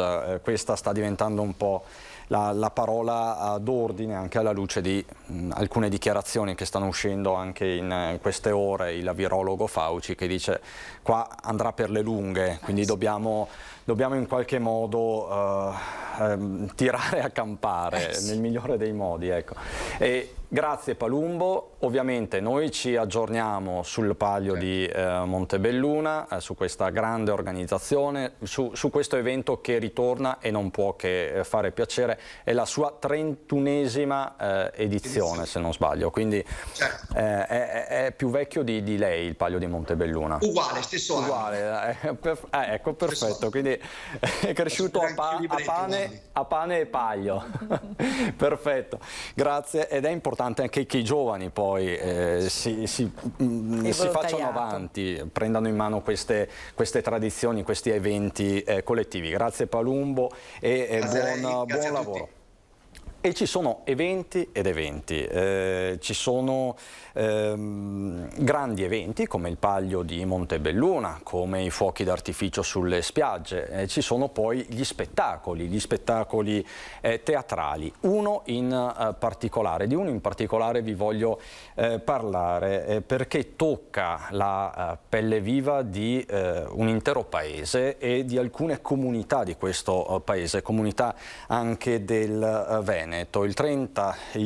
Nell'aprile, scusate, se non sbaglio, il 10 aprile del 1991, la tragedia del Moby Prince, il traghetto che sulla rada del porto di Livorno si schiantò contro la petroliera Agip Abruzzo, provocando un incendio che uccise 140 persone. Queste sono le immagini dell'archivio di Antenna 3. Tra queste 7 vittime erano trevigiane. I coniugi Ernestina e Antonietta Daltezzoni, il figlio Ivan, la nonna Maria Marcon, il cugino Pasquale Dalzotto, tutti di Biadene, e i coniugi Gino Guizzo e Giuseppina Martignano di Volpago. Si stavano recando in Sardegna per le nozze della figlia di Ernestino e Antonietta. Tante storie attorno a questo Moby Prince, c'è anche una commissione parlamentare d'inchiesta perché a 30 anni, come spesso succede in questo paese, non c'è ancora la verità acclarata, non c'è una versione del tutto definitiva e su questo tragico episodio della nostra storia recente si è fatto uno spettacolo, una rappresentazione teatrale per ricordare quel momento, ma non solo, per chiedere di fare luce su quanto successo. E con noi c'è Marta Pettinari, che è produttrice di questo spettacolo e coautrice. Domani sera, se non sbaglio, Pettinari, sarete a Volpago del Montello. Esatto, esattamente. Domani alle 21 lo spettacolo viene presentato tra l'altro per la prima volta in Veneto e sarà appunto alle 21 a Villa Spineda, Gasparini e Loredan, con ingresso gratuito, con prenotazione obbligatoria. Sul sito del comune è possibile accedere al link per la prenotazione. Ci sono ancora dei posti disponibili, quindi chi volesse venire a vederlo basta che si prenoti e può accedere, ovviamente con Green Pass. Spendo solo 2 parole su quello che è stato ed è comunque il lavoro che portiamo avanti ormai da 15 anni. Io sono coautrice insieme a Francesco Gerardi del testo teatrale. Lo spettacolo nella sua versione originale ha debuttato alla fine del 2006 a Livorno al Teatro Goldoni e lì erano 15 anni appunto dalla tragedia. Quest'anno, in occasione del 30° anniversario, lo proponiamo in un nuovo allestimento con 2 nuovi attori giovani molto bravi che ai tempi della tragedia non erano nemmeno nati, tra l'altro, e con un regista che li ha seguiti, anch'esso giovane, che hanno dimostrato tantissimo impegno e si sono buttati comunque nel voler raccontare nel miglior modo possibile questa storia. Va citata anche Chiara Beccattini, che si occupa della regia video, perché lo spettacolo è uno spettacolo di narrazione, sono dei monologhi tra questi 2 attori che si alternano e la scenografia è composta da videoproiezioni. Quindi la scelta è stata fatta proprio nell'ottica di semplificare, diciamo così, la comprensione per lo spettatore di alcune magari dati o aspetti tecnici che chiaramente fanno parte di questa storia, essendo comunque una storia di mare. Certo. Pettinari, possiamo parlare di teatro civile? Certo, sì, è uno spettacolo chiaramente che parla di un episodio purtroppo vero, accaduto, come diceva lei appunto in apertura, fa parte comunque della nostra storia recente e come purtroppo, lo devo ripetere, altri episodi della nostra storia recente, dopo 30 anni non esiste ancora una verità giudiziaria definita rispetto a questa vicenda, quindi le responsabilità precise non ci sono, però ci sono 140 vittime e quindi in questo chiaramente noi insomma, facendo poi un altro lavoro di fatto, ci siamo, come dire, abbiamo abbracciato in qualche modo anche la causa dei familiari che chiedono evidentemente verità e giustizia per queste 140 vittime che sono un dato di fatto, no? Mentre a oggi, ripeto, non esiste una verità definitiva, insomma la magistratura non l'ha appurata. E a chiedere... Speriamo noi che non passino altri 30 anni insomma, per averla. E sicuramente Pettinari lo sperano le figlie dei coniugi Guizzo, ne ho parlato in apertura, e che abbiamo intervistato, che il nostro Nicola Marcato ha intervistato alcuni mesi fa a Volpago. Chiedo alla regia se è possibile mandare in onda queste loro testimonianze. Vogliono verità a 30 anni, come diceva Pettinari, da quella immane tragedia. Sentiamoli. Sono passati 30 anni, oggi è l'anniversario, sì. Ma il dolore è vivo. È vivo sempre, no, non passerà mai, anche perché c'è tanta rabbia. Io quando mi alzo al mattino ho la foto in cucina e li saluto, che mi diano la forza di andare avanti ogni giorno. In questi 30 anni vi siete fatte tante domande. Tantissime domande, è importante la verità, perché spero di morire sapendo come sono morti. Purtroppo non ce le danno queste risposte, dovrebbe partire una nuova commissione, sia parlamentare che del Senato, e speriamo di venirne fuori. Voi non smetterete mai di cercare la verità? Mai, mai, finché non muoio. Finché non moriamo. E dopo ci saranno i nostri figli, perché comunque hanno lottato con noi. La famiglia, non potendosi recare a Livorno, si è riunita nella casa Volpago del Montello che Gino Guizza e Giuseppina Martignago erano riusciti a costruire dopo anni di lavoro in Svizzera. Nel giorno dell'anniversario hanno deciso di passare la giornata insieme per vedere le foto di famiglia, per parlare dei loro cari. I nipoti indossano le magliette del comitato Io sono 141 con dietro le scritte Verità e giustizia sul Moby Prince, 140 morti, nessun colpevole, mentre ascoltano dei racconti sui nonni che non hanno mai potuto conoscere. Guardando queste foto provo molte emozioni, ma anche molta rabbia, perché i miei nonni vorrei averceli qui al mio fianco. Probabilmente se i soccorsi fossero arrivati più tempestivamente, i nostri nonni sarebbero ancora qui con noi. Però noi continueremo a lottare fino alla fine. Continueremo a lottare fino alla fine. Sono storie di vite e famiglie interrotte, Pettinari. Sì, certo, è chiaro. Noi diciamo dal nostro punto di vista con il teatro cerchiamo con lo spettacolo di raccontare proprio questa interruzione, nel senso che chiaramente poi il teatro va a far vedere la vita, no? E quindi lo spettacolo inizia prima dell'incidente, e ci sono dei momenti in cui viene raccontato anche l'aspetto così festoso, gioioso comunque, che normalmente tutti noi immagino che quando prendiamo una nave proviamo, no? Quindi la musica che suona nella hall, le luci, l'emozione diciamo di andare a guardare insomma tutte le cose che ci sono, i negozi, i bar, appunto tutto il problema del parcheggio, l'entrata, insomma l'entrata a bordo. Quindi lo spettacolo inizia così, inizia prima dell'incidente, in una serata normale, una bella serata anche, in cui appunto queste persone si sono imbarcate pensando qualche ora dopo poi di arrivare in Sardegna, ciascuno per i propri motivi.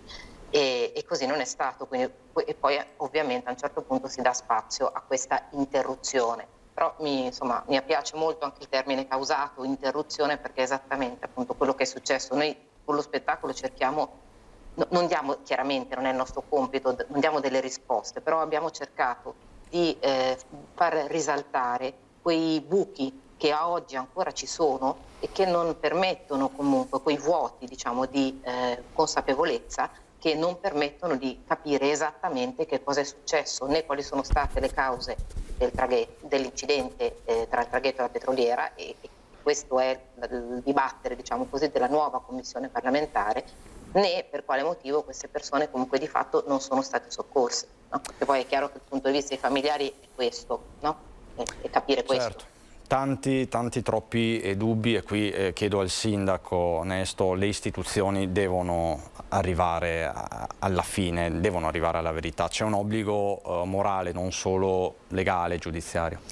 C'è un obbligo legale, come lei dice, giustamente la procura ha fatto il suo e a volte le procure non riescono però ad avere un punto fermo. C'è un obbligo da parte delle istituzioni e credo che quindi le commissioni d'inchiesta molto spesso in passato abbiano lasciato dei vuoti importanti. Io mi auguro che oggi, grazie anche alle nuove tecnologie che si possono attivare, su alcuni processi si riesca finalmente ad avere un punto fermo. Io credo che le vittime, ma soprattutto chi è rimasto qui e quindi sono i figli, i nipoti delle persone che non ci sono più, possano accettare l'errore umano, possano accettare una causa di un qualsiasi tipo, ma vogliono sapere. Credo che sia l'unico modo per rendere giustizia a chi non c'è più. Assolutamente, e tra l'altro abbiamo parlato di Volpago, del Trevigiano, ma poi questa è una tragedia che ha riguardato tutta Italia. Il Veneto, per esempio nel bellunese, Arsiè, il comune bellunese di Arsiè pagò un prezzo altissimo, 5 le vittime, ci sono state delle commemorazioni anche lì, quindi un dolore che in qualche modo si rinnova. Pettinari, quindi ripetiamo, l'appuntamento è domani sera, quindi venerdì 27 alle ore 11 in Villa Spineda Gasparini. Alle ore 21. Alle ore 21, mi scusi. Villa Spineda Gasparini Loredana Volpago. Sì, mi permetto solo intanto di ringraziarvi per questo spazio e anche se così a distanza comunque ringrazio anche l'amministrazione comunale di Volpago del Montello che è promotore dello spettacolo a Volpago nelle persone appunto del sindaco e dell'assessore alla cultura Giuliana Livotto.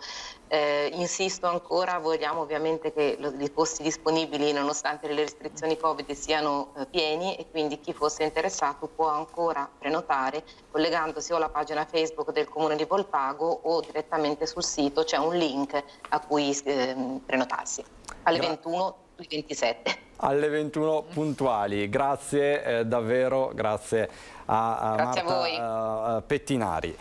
E ci sono degli aggiornamenti, devo darvi degli aggiornamenti, non è una giornata facilissima questa perché ci sono diversi aggiornamenti. Abbiamo aperto tra gli altri oggi con il focolaio, il maxi focolaio di Covid che si è sviluppato da una serie di rientri dalla Macedonia del Nord. Ieri il dato diffuso dall'ULS 2 Marca Trevigiana che parlava di 72 casi positivi, ebbene sono saliti a 135 i cittadini della Macedonia del Nord risultati positivi al Covid al rientro dalle ferie, questo solo nella Marca Trevigiana.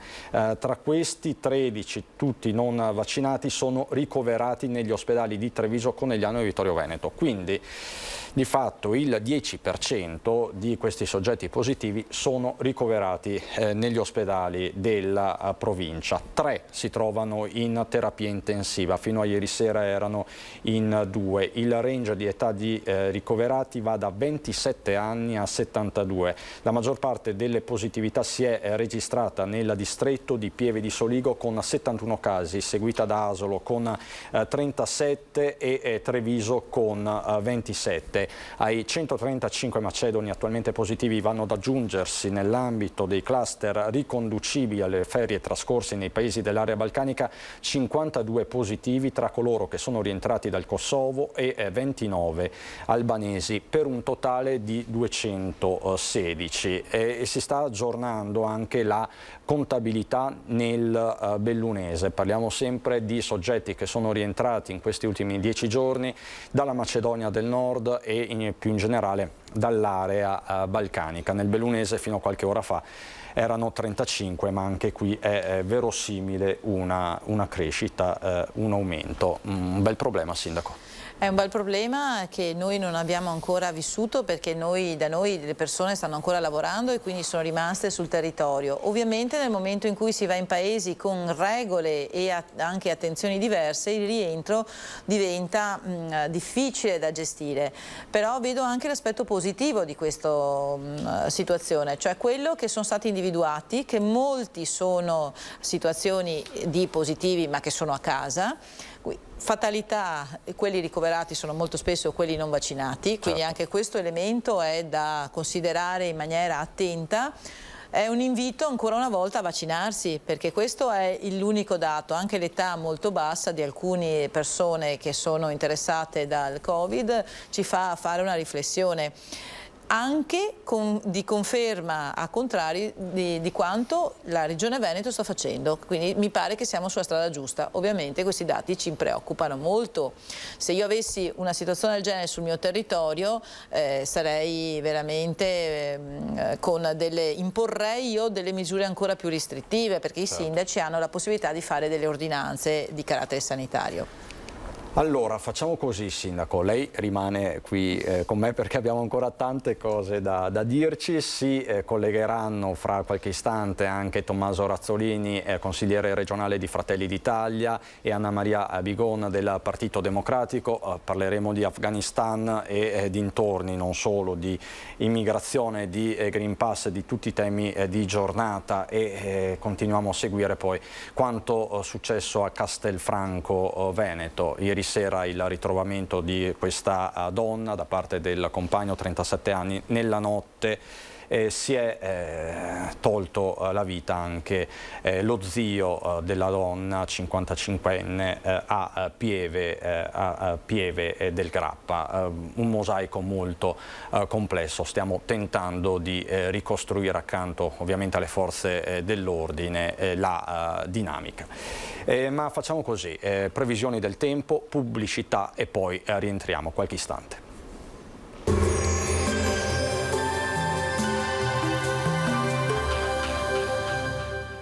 Miro Servizi, ecologia e soluzioni per l'ambiente, dal 1992 al vostro servizio. Bentrovati al meteo. Pressione atmosferica in genere stabile, con tempo buono sul nostro territorio, ma vediamo con l'aiuto della nostra grafica la situazione di giovedì 26 agosto. Sul Veneto sarà una giornata ampiamente soleggiata, in pianura cielo sereno o al più poco nuvoloso. In montagna e sui settori più nord-orientali probabile aumento della nuvolosità nel corso del pomeriggio, specie a fine giornata, quando non sono esclusi anche dei rovesci. Vediamo anche le temperature, minime tra 12 e 18 gradi, valori massimi oscillanti invece tra i 24 e i 30 gradi all'incirca. Ci spostiamo ora sul Friuli Venezia Giulia, anche qui tanto sole come vediamo un po' su tutti i settori, qualche addensamento sui rilievi con occasionali temporali associati. Temperature minime tra 14 e 17 gradi, massime oscillanti invece tra i 25 e i 28 gradi. Infine diamo uno sguardo alla situazione del Trentino Alto Adige, acquazzoni sui settori esteri di confine, asciutto e soleggiato invece altrove. Temperature minime intorno ai 14 gradi, massime sui 28 all'incirca. Dal meteo per ora è tutto, vi auguro come sempre un buon proseguimento in compagnia di Antenna 3.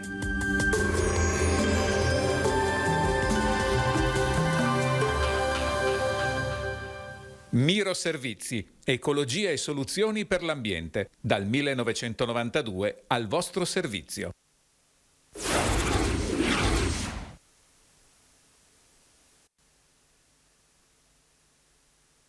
In diretta prosegue il racconto di questa giornata a nord-est. Resta con noi, è rimasta con noi il sindaco di Cavallino Treporti, Roberta Anesto. Grazie per l'ospitalità, una buona giornata a chi ci segue. In forze alla Lega, sì, perché adesso apriamo il dibattito, no? Finora, sindaco, abbiamo parlato di temi più, diciamo così, afferenti al suo territorio, alla sua qualifica, al suo ruolo di sindaco. Con Roberta Anesto ci sono Anna Maria Bigon, consigliere del Partito Democratico. Buongiorno Bigon. Buongiorno, grazie per l'invito e buongiorno anche ai colleghi. E buongiorno a Tommaso Razzolini, consigliere regionale di Fratelli d'Italia. Mi piace perché un po' sono rappresentati tutti i territori, Nesto Venezia, Razzolini Treviso e Bigon Padovano. Allora, cominciamo subito e non possiamo che cominciare ovviamente Dall'Afghanistan, dal dramma che stanno vivendo gli afghani in fuga dal regime talebano. A 12:30 ci siamo collegati con Campo San Geremia a Venezia, dove c'è questa mobilitazione, c'è stata questa mobilitazione, un flash mob dei giornalisti e di diverse associazioni, una manifestazione di solidarietà nei confronti del popolo afghano, ma soprattutto delle donne, anche delle giornaliste appunto afghane, che non possono più svolgere di fatto il loro lavoro, così come tante donne che sono costrette a rimanere a casa. Quindi il ritorno del Medioevo. Tutti d'accordo, tutte le forze politiche sono di fatto d'accordo nel condannare quanto sta avvenendo, e questo non può che essere positivo, ma poi ci sono altri nodi molto più operativi. Un conto è la questione etica, un altro è quella pratica, con il nodo dell'accoglienza. Per inquadrare il dibattito partirei dalle parole del sindaco di Treviso Mario Conte, che è presidente dell'ANCI regionale. Perché? Perché nei giorni scorsi c'è stata la riunione delle prefetture del Veneto, c'è in ballo una cifra per il momento tutto sommato esigua di 87, massimo 100 profughi in arrivo da qui alla fine di agosto, e i sindaci sono ovviamente mobilitati. Partiamo da Mario Conte. I sindaci insieme all'Europa, insieme al governo, saranno pronti a fare la loro parte. Da qui a chiedere però che la gestione dei flussi migratori che provengono dall'Afghanistan ricadano completamente sui comuni, credo che questa sia fantapolitica. Resta fermo sulla sua linea il presidente dell'ANCI Veneto e sindaco di Treviso Mario Conte nei giorni in cui la gestione dei primi profughi dall'Afghanistan è sotto la lente di prefetture e amministrazioni locali. Sì dunque all'accoglienza, ma senza scaricare le responsabilità sui municipi, come fatto spesso e volentieri in passato. Lo stesso presidente Zaia ha ribadito in queste ore come sul tema gli unici autorizzati a parlare del proprio territorio siano i sindaci. Ecco dunque le condizioni di Conte. Devono esserci dei numeri sostenibili, delle regole chiare e dei fondi soprattutto che possano sostenere questo processo di integrazione di questi afghani, che devono soprattutto essere un numero limitato, perché vorrà dire che tutta l'Europa ha fatto la sua parte. Questa è la posizione nelle ore in cui lo stesso dibattito politico interno si infiamma, con lo speaker dell'opposizione in Consiglio regionale Arturo Lorenzoni che chiede a Conte che sia l'ANCI a coordinare l'emergenza. Confido nella sua sensibilità, dice Lorenzoni, ma il diretto interessato si sente tirato per la giacchetta per l'ennesima volta e chiarisce. Non piacciono le strumentalizzazioni politiche, in questi giorni ne ho lette tantissime sulle mie dichiarazioni, cercando di mettermi in contrapposizione con Salvini, piuttosto che oggi questa che è una mera provocazione da parte del Partito Democratico. Io faccio il sindaco e porto avanti gli interessi della mia comunità e cerco di farlo nel migliore dei modi. Da presidente dell'ANCI porto avanti gli interessi dei comuni veneti e così continuerò a fare, togliendomi la casacca di partito, ma guardando quelle che sono le esigenze delle nostre comunità. Così Mario Conte. Bigon, lei che cosa ne pensa di queste dichiarazioni del presidente dell'ANCI? Ha detto: sono pronto a togliermi la casacca di partito e portare avanti il fronte dei sindaci. Che cosa ne pensa? Ma se si toglie la casacca di partito del partito e quindi della Lega, automaticamente lui è presidente, come lo è di fatto sotto l'aspetto istituzionale, essendo sindaco dell'ANCI e quindi dei sindaci, e come tale ruolo certo che insomma non penso che sia una richiesta strumentalizzata o strumentabilizzabile, oppure magari infondata quella di dire coordini, perché di fatto può decidere l'Europa, può decidere sicuramente l'Italia e la regione, però sono i comuni che poi subiscono o quantomeno accolgono direttamente le persone e sanno dove possono essere accolte, quantomeno sono a conoscenza di quelle che sono le disponibilità immobiliari, ma anche di associazioni di partito, associazioni e volontari che possono ovviamente gestire poi la situazione, perché di questo ne abbiamo bisogno. Quindi non credo che sia assolutamente né una provocazione né un cercare di strumentalizzare mettendo l'uno in contrario con l'altro, assolutamente. è presidente dell'ANCI, per cui insomma si assume il ruolo. Dopodiché sono perfettamente d'accordo che la regione più che la regione deve essere l'Europa a prendere in carico la situazione con i flussi migratori regolari e poi ovviamente il governo italiano e le regioni tutte in subordine. Ecco, quindi questo è il suo ordine di intervento, Bigon. Condivide Nesto? Parzialmente. Allora, dimentichiamo una cosa importante, che i sindaci possono e debbono fare la propria parte e la fanno sempre. Perché poi quando i profughi arrivano sul nostro territorio, in qualche modo la situazione va gestita. Ma molto spesso, e questo lo prevede la legge, chi decide è il prefetto, quindi sono le prefetture, e i flussi quindi vengono decisi dallo Stato. Allora, è inutile che facciamo le provocazioni e decidano i sindaci. I sindaci devono solo gestire le emergenze di fatto e questo non va bene. Non va bene, non è andato bene, perché io credo di avere esperienza, come tanti miei colleghi, in piena stagione mi sono arrivati i profughi.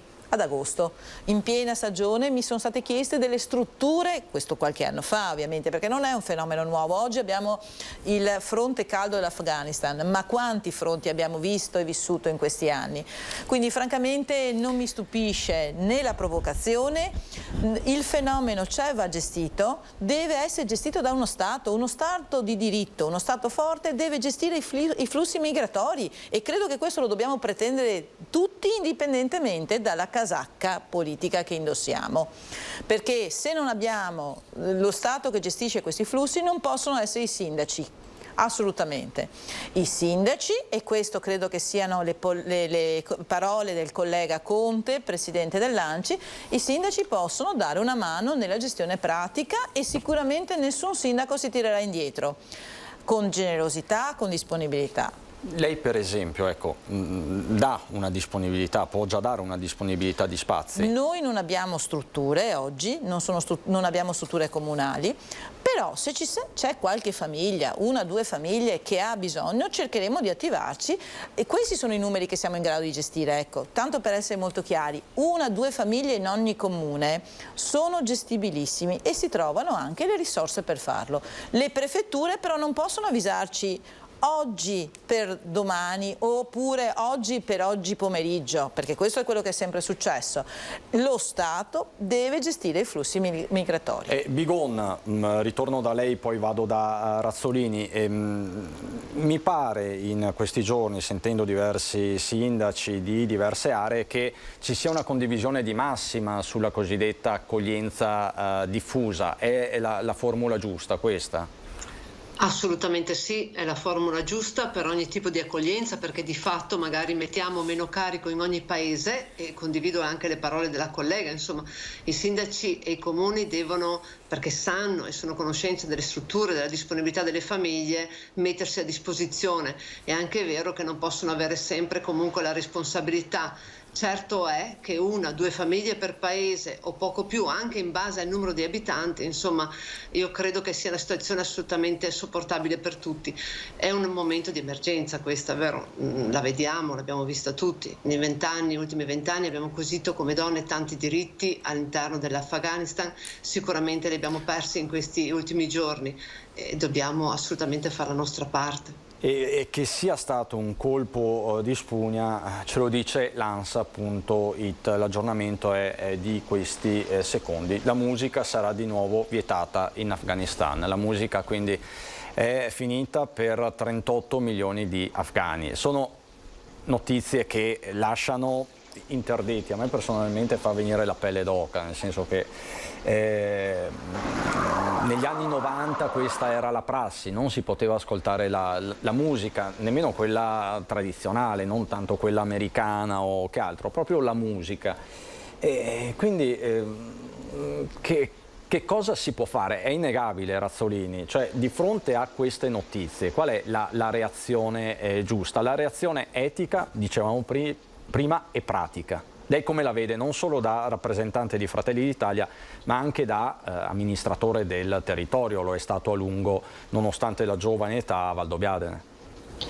Certamente allora, la situazione non è così facile e a portata di mano, perché oggi abbiamo lasciato, il mondo occidentale ha lasciato comunque l'Afghanistan in mano ai talebani, e quindi questa è una situazione dato di fatto. Oggi l'Unione Europea sta pensando di gestire la situazione a livello di migratoria e quindi di profughi per cercare poi le strutture, però l'Unione Europea secondo me deve pensare e concordare una politica estera, cosa che sta facendo gran poco, perché poi se no succedono queste situazioni e un anno l'Afghanistan, l'altro anno la Tunisia, l'altro anno un altro stato, e va a finire che poi dobbiamo sempre risolvere l'emergenza, ma non abbiamo una strategia e non abbiamo pianificato nulla a lunga durata, cosa che invece bisogna assolutamente che l'Unione Europea faccia, magari anche non così in accordo con gli Stati Uniti, nel senso che gli Stati Uniti sicuramente sono una grande potenza.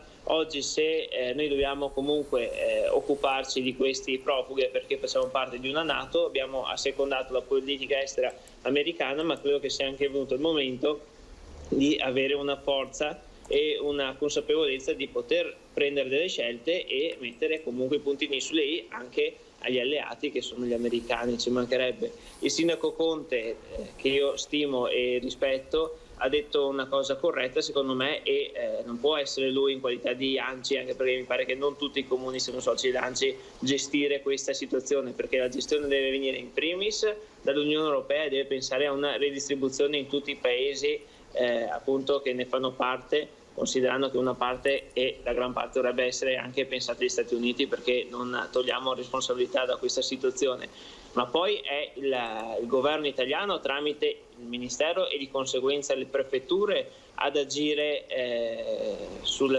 questa gestione qui. Poi l'auspicio, che è quello che ha fatto Conte, che faccio io, è che le prefetture lavorino in sinergia con i comuni per cercare di risolvere il problema, di trovare la soluzione migliore. Quindi credo che questo fosse stato il messaggio di Mario Conte.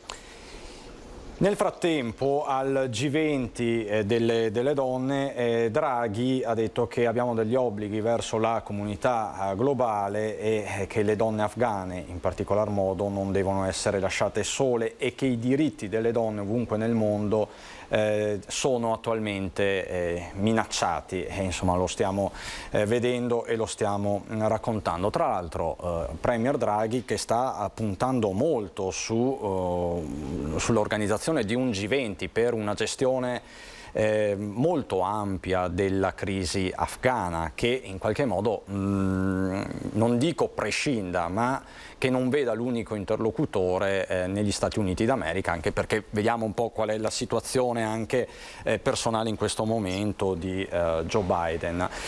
Draghi che sta assumendo da questo punto di vista una posizione internazionale molto forte. Fa bene Draghi a chiedere, a pretendere un G20, quindi una gestione che comprenda anche, diciamolo molto chiaramente, russi, turchi. La Turchia ha un potere enorme in quell'area. Sindaco.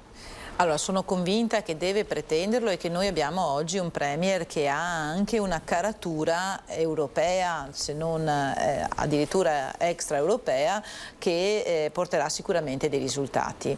Io sono spaventatissima del ruolo della Turchia, anche perché abbiamo visto una deriva veramente molto importante da parte di Erdogan, cioè nel senso siamo partiti, Turchia era e lo è ancora in lista d'attesa per entrare nella comunità europea. Non dimentichiamoci che finora nessun atto formale è stato fatto contro la Turchia per l'entrata della stessa nella comunità europea.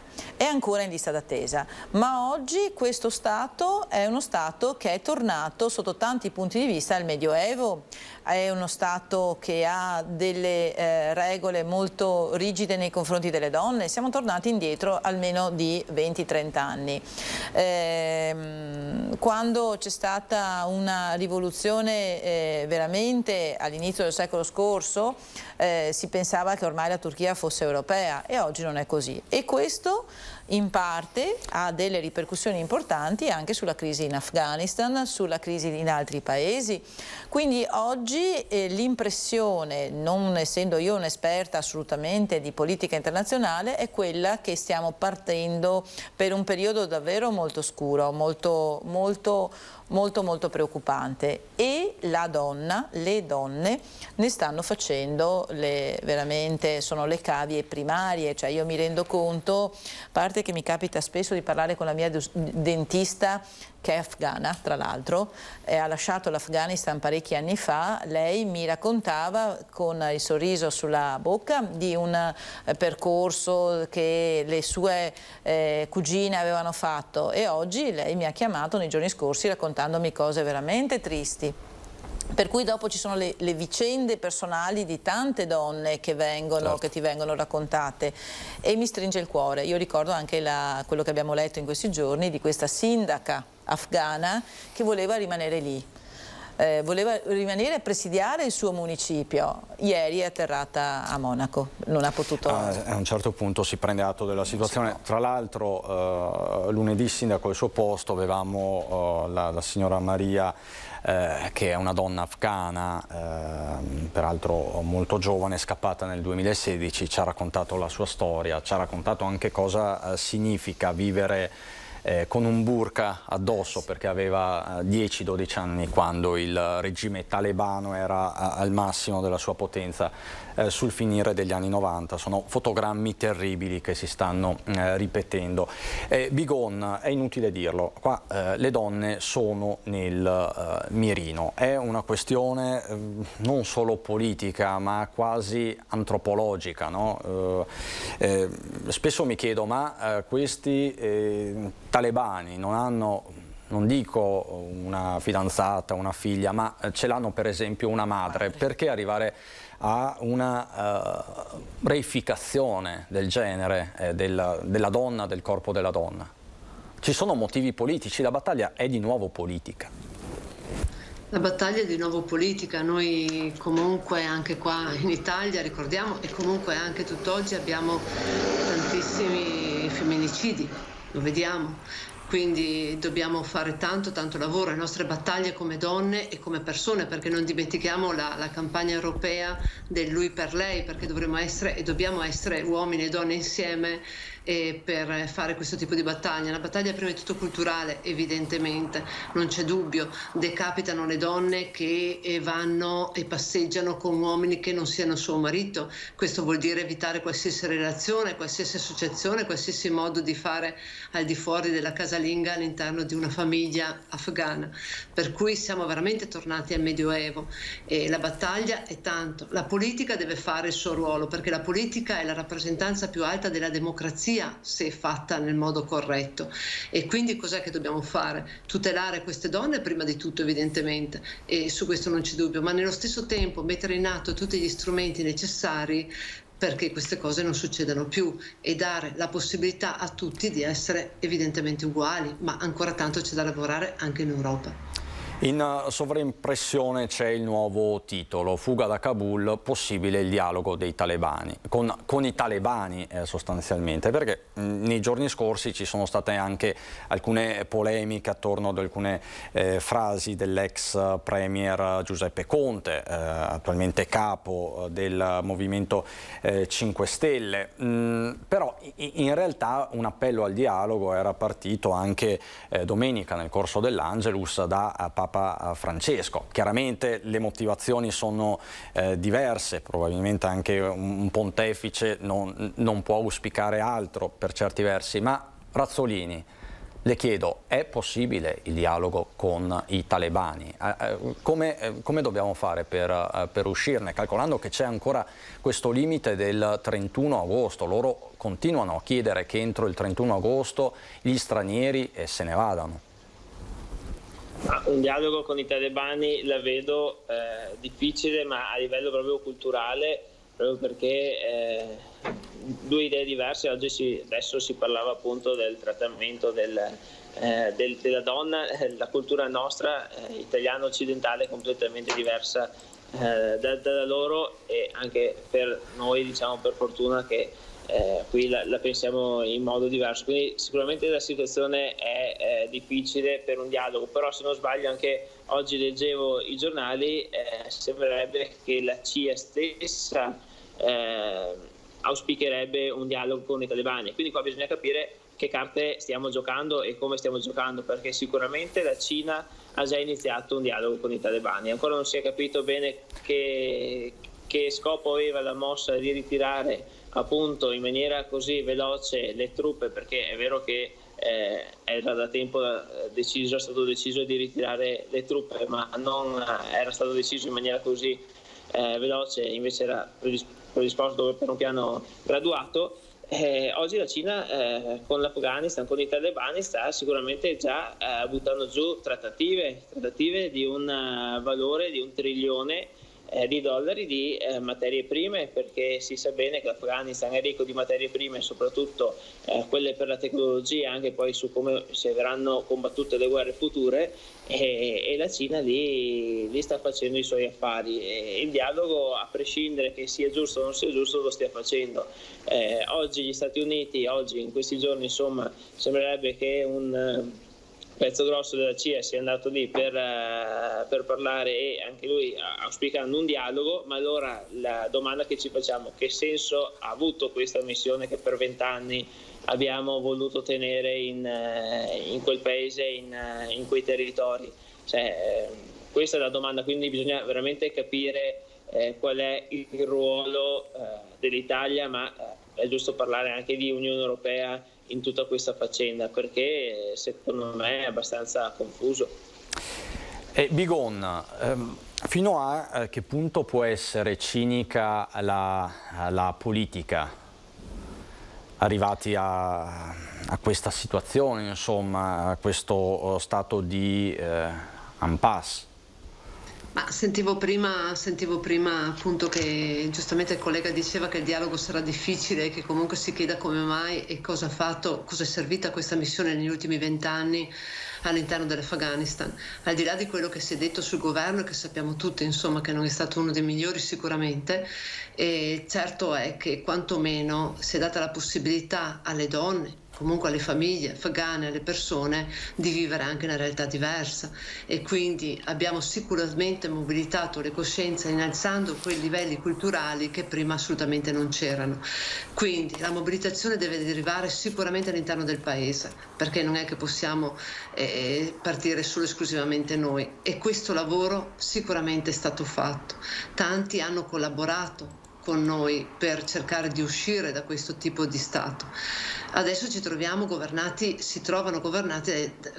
per modo di dire, è vero, da dei terroristi. Quindi il dialogo sicuramente sarà impossibile, ma va tentato. Ma non perché l'ha detto il Papa, anche se condivido, ma insomma la democrazia viene fatta soprattutto dal dialogo, prima di tutto. Dopodiché, se questo non è possibile, è evidente che bisognerà mettere tutti gli atti, gli strumenti necessari per cercare di risolvere la soluzione. L'Europa deve farsene carico. Ha stanziato 200 milioni di euro per quanto riguarda la prima chance, ma non è solo una questione economica, è soprattutto una questione di diritti umani, e da lì dobbiamo partire. La politica può e deve essere se è necessario. Questo succede in un momento in cui già comunque stiamo vivendo un'emergenza, ormai sta diventando un'eterna emergenza, quella legata al Covid. Sindaco, possiamo ancora chiamarla emergenza?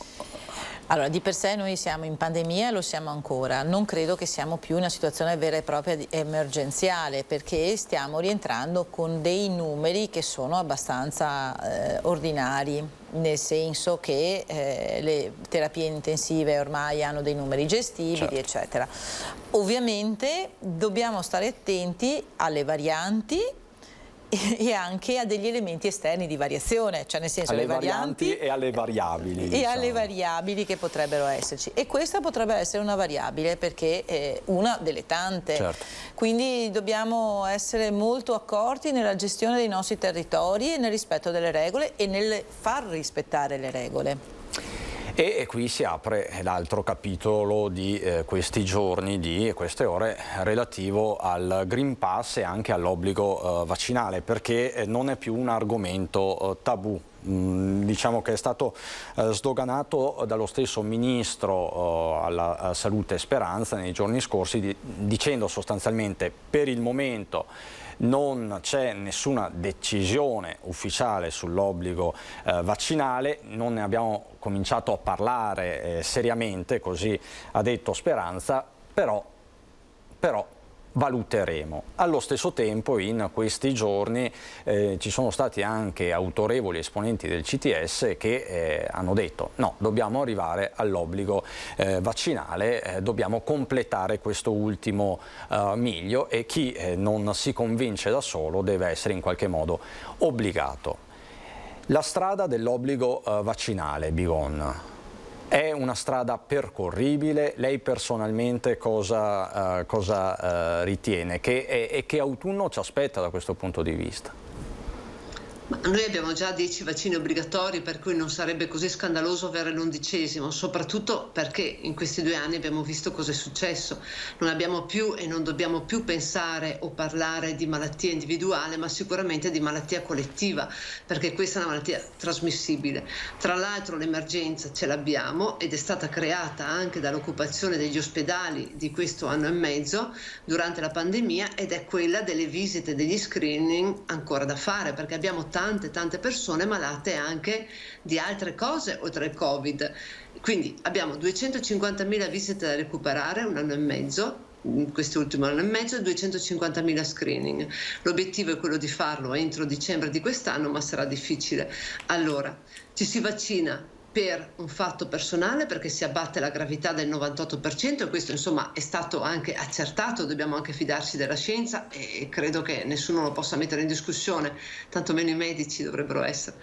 Nello stesso tempo abbiamo anche l'obbligo di essere corretti con le persone che ne stanno male e che non hanno potuto curarsi in questo anno e mezzo e che abbiano la possibilità di fare insomma i loro percorsi. Quindi 2 aspetti, individuale e di solidarietà. È una malattia di comunità.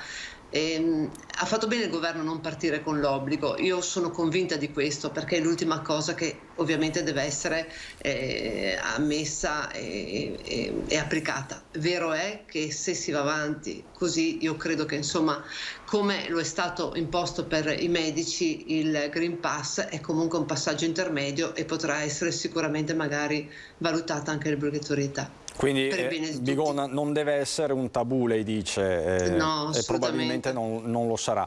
Razzolini? No. Io non sono favorevole all'obbligo vaccinale, nel senso che ho fatto entrambi le dosi di vaccino, sono stato anche positivo, però credo che la scelta debba provenire da noi stessi, cioè dobbiamo sentirci di farsi questo vaccino. Io ho ritenuto corretto che farmi il vaccino fosse una scelta per il bene mio e delle persone che mi stanno attorno e anche della società anche a livello economico, perché poi se si riblocca tutto è un problema. Però è una scelta che con convinzione mia personale, dovuta magari anche a letture, quindi letture di articoli piuttosto che di informazioni eccetera, mi ha portato a fare questa scelta qua. Io ritengo che sia bene fare una promozione del perché è corretto e giusto vaccinarsi, quali sono i punti a favore, però ancora non sono favorevole all'obbligo, anche perché siamo ancora su una fase di sperimentazione, quindi su questo chiederei un po' di cautela, nonostante che è vero, oggi chi non è vaccinato sta rischiando di più, perché i nuovi positivi tendenzialmente sono persone che non si sono fatte il vaccino, e anche questo credo che sia un motivo che debba convincere le persone a farsi il vaccino. Però non sono né favorevole al Green Pass né favorevole all'obbligo vaccinale. Vedo che alla parola sperimentazione il linguaggio del corpo, Bigon scuote la testa. Esatto, non siamo più in fase di sperimentazione. Il vaccino è stato dichiarato sicuro. Diciamo che nei giorni scorsi anche su Pfizer è stato detto questo, però al di là di questo le posizioni sono differenziate anche all'interno degli stessi schieramenti politici. Sindaco Onesto, lei da esponente della Lega ma soprattutto da sindaco, come coniughiamo questa situazione? Perché è evidente, ce lo dicono i dati, no? Che arrivano. Ieri c'è stata anche una conferenza stampa del governatore Zaia con la dottoressa Russo, dove si è evidenziato, al di là di ogni ragionevole dubbio, per carità, che il vaccino protegge dalle situazioni più gravi. E i dati che arrivano dalla Macedonia del Nord, da questo maxi focolaio di Treviso, sono assolutamente emblematici. Quindi come la risolviamo questa cosa? Io credo che qui, al di là degli esponenti politici, peraltro che anche il nostro leader Salvini ha fatto tutta una serie di dichiarazioni che devono essere lette e capite attentamente, quindi non sempre prese tout court, attribuendo dei valori. Quindi al di là però di queste dichiarazioni che io rispetto, credo che da amministratore non ci sia scelta, e questa è la linea anche del nostro presidente Zaia, ma anche un po' di tutti noi amministratori. Deve essere assolutamente caldeggiata la linea del Green Pass, non abbiamo scelta per il momento almeno, e la vaccinazione è uno step che dobbiamo assolutamente caldeggiare, dobbiamo assolutamente diffondere, dobbiamo sensibilizzare. Io credo che l'obbligo tout court non possa essere messo. Ho delle perplessità giuridiche, non politiche, giuridiche, ma queste me le tengo anche un po' per me, perché in realtà noi dobbiamo fare il possibile per sensibilizzare quanti, e ne conosciamo come minimo 50-60 a testa, dico, persone che dai per scontato che siano vaccinate, poi scopriamo indagando. Io chiedo, dopo 2-3 minuti di conversazione leggera, chiedo sempre: sei vaccinato? Se c'è il sì, mi fermo. Se c'è il no, non vado avanti con altri ragionamenti, devo portare a casa il risultato della sensibilizzazione, e credo che ognuno di noi dobbiamo far questo. Imporre è una cosa un po' diversa. Ecco, faccio ovviamente una mezza provocazione battuta. Lei chiede: sei vaccinato? E qui viola la privacy della persona, sì. E nel senso può anche non rispondermi, chiaro. Però questo nulla. È il tema di questi giorni. Tra l'altro questa sera avremo anche dei dirigenti scolastici, dei presidi, ecco, perché il tema è nelle scuole in questo momento, no? Certo. Il controllo da parte dei dirigenti scolastici, dei Green Pass, di quei docenti che non hanno il vaccino. C'è una presa di posizione del garante della privacy, si dice: voi non dovete chiedere delle condizioni di salute. Io purtroppo mi sono laureata a Padova qualche anno fa, e quando si studiava sui sacri testi mi si insegnava, dopo spero che non sia cambiato questo, che ci sono dei valori di un certo tipo e dei valori che debbono lasciare lo spazio, cioè i valori più importanti, certo. Quelli fondanti della nostra società. Ci sono i diritti, ma ci sono poi i valori costituzionali. Lei dice qua, e qua entriamo nel diritto costituzionale puro, Io non faccio, ovviamente, ho fatto un paio di conversazioni con dei costituzionalisti veri, cioè nel senso con chi veramente ha titolo per esprimersi su questi temi, e ho avuto la conferma che la privacy non rientra nella nostra carta costituzionale, rientrano altri valori nella nostra carta, e comunque se diamo un valore importante alla privacy, alla riservatezza detta all'italiana, eccetera, ci sono dei momenti in cui, pur rispettandola, si possono comunque chiedere informazioni, perché il diritto alla salute è più importante. Diciamo che Bigon, quindi il valore alla salute, il valore costituzionale della salute pubblica è preminente sul diritto alla privacy. Possiamo dire questo? È giusto? È sbagliato? Direi di sì. Se non fosse così dovrebbe intervenire immediatamente il legislatore, perché noi dobbiamo tutelare, ecco perché si parla ad esempio, e mi aggancio ancora ai vaccini, all'immunità di gregge. Perché l'immunità di gregge? Non per salvare quel 5-10% che non si fa il vaccino perché non vuole farselo, ma perché abbiamo il 5-10% della popolazione che ha dei problemi di salute per cui non si può fare il vaccino. Noi dobbiamo tutelare quelli, e quindi la privacy viene dopo, sicuramente. Razzolini.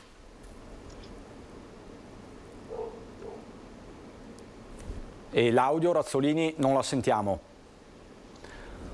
Eccoci qua, scusate, sì, credo anch'io che la privacy in questo venga meno, anche perché è una privacy che non ritengo tutto sommato così fondamentale rispetto invece a una situazione collettiva, quindi sì, su questo secondo me si può andare a chiedere e bypassare proprio per un valore molto più ampio e importante. Questo, sì, su questo mi trovo d'accordo.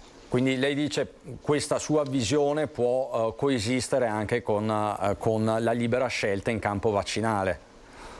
Ma sì, assolutamente sì. Ecco, tra l'altro poi in questi giorni stiamo proponendo la vicenda abbastanza emblematica, quello che sta succedendo nelle mense aziendali. Nelle mense aziendali serve il Green Pass, nelle aziende al momento non serve. Ci sono delle pressioni da parte di Confindustria, già da un mese a questa parte, che dice no, per tutelare la produzione delle nostre aziende serve mettere in sicurezza le imprese e quindi i lavoratori, serve il Green Pass anche per i collaboratori, per i dipendenti. È una richiesta legittima questa di Confindustria. Qui siamo ancora in un altro ambito, in un ulteriore ambito, Sindaco. Allora, io esprimo la mia posizione personale. Io veramente vorrei che tutti avessero il Green Pass, quindi mi trovo abbastanza in linea. Però capisco anche che ci sono situazioni diverse e questo è di buon senso, no? Tu sei al lavoro, sei col distanziamento, sei con la mascherina, oppure hai tutte le cautele, hai il vetro, eccetera. Quando vai alla mensa è ovvio che ti togli la mascherina perché sennò non mangi, ti avvicini, abbassi la guardia, ci sono tutta una serie di situazioni, un po' come noi quando andiamo al ristorante, cioè esattamente la stessa situazione. Nessuno di noi al ristorante tiene tutte le accortezze, perché poi se si beve un mezzo bicchiere di vino la cosa viene un pochino sicuramente più facile dimenticare certe regole. Quindi non dico che tutti lo fanno, ma dico che diventa più facile. Allora forse il fatto di aver imposto il Green Pass in quella situazione è anche di buon senso.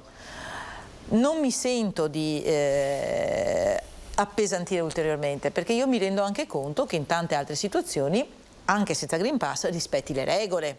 Certo. Ovvio che, ripeto, la mia posizione è vorrei che tutti fossero vaccinati. Questa ma anche è perché, la sua premessa. Sì, ma ricordiamoci che in Veneto noi abbiamo il 99% di vaccinati di tutti gli altri vaccini, no? Quando vanno a scuola i bambini devono essere vaccinati, se no non entrano a scuola, certo. Ce lo dimentichiamo. E allora adesso applichiamo un principio di un tipo per dopo non applicarlo fino in fondo in questa situazione del Covid.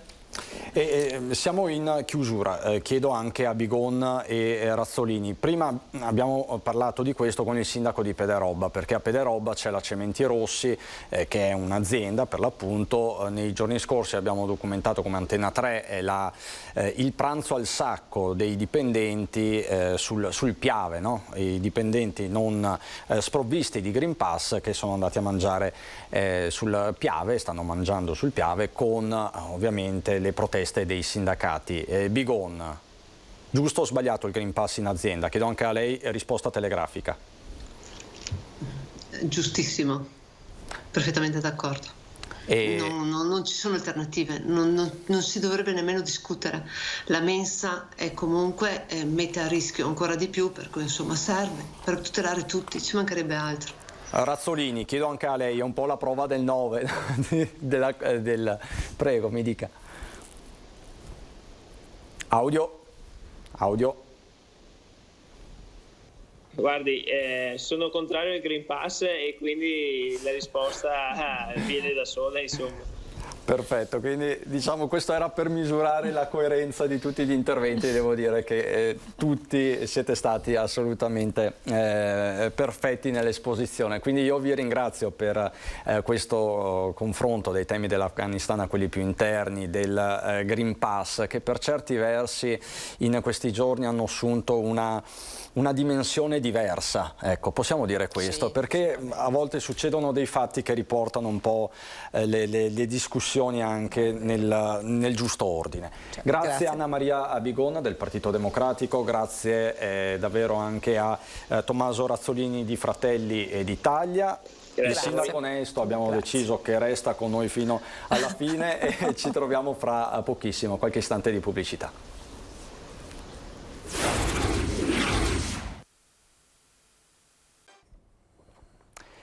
Di nuovo in diretta per questo rush finale, è rimasta con noi il sindaco di Cavallino Treporti, Roberta Nesto, ma con cui abbiamo parlato di tanti argomenti: Afghanistan, immigrazione, spiagge, questo G20 delle spiagge che si terrà a Jesolo, lo ripeto, il 1° e il 2 di settembre, le problematiche della costa, questa emergenza Covid, la cronaca, dopo faremo un veloce aggiornamento, ma oggi è anche la giornata mondiale del cane ed è una ricorrenza importante per milioni di veneti, possiamo chiamarli così, a quattro zampe. Dottoressa Francesca Rubin, grazie per essere qui con noi, che è direttore sanitario di Cazampa a Mestre. Dottoressa, buongiorno.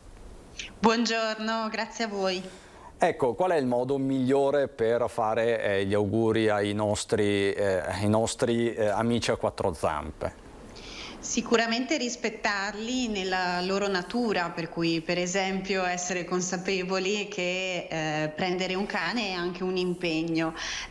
Questo impegno comporta il fatto di far loro movimento, per cui determinate razze, soprattutto quelle di grossa taglia, ma anche alcuni cagnolini più muscolosi e più vivaci tipo i Jack Russell, hanno sicuramente necessità di passeggiate, di andare al parco, di sfogarsi. Ci sono altri cani più da salotto, quindi come per tutte le relazioni anche qui quello che la fa funzionare è incontrare l'indole affine alla propria.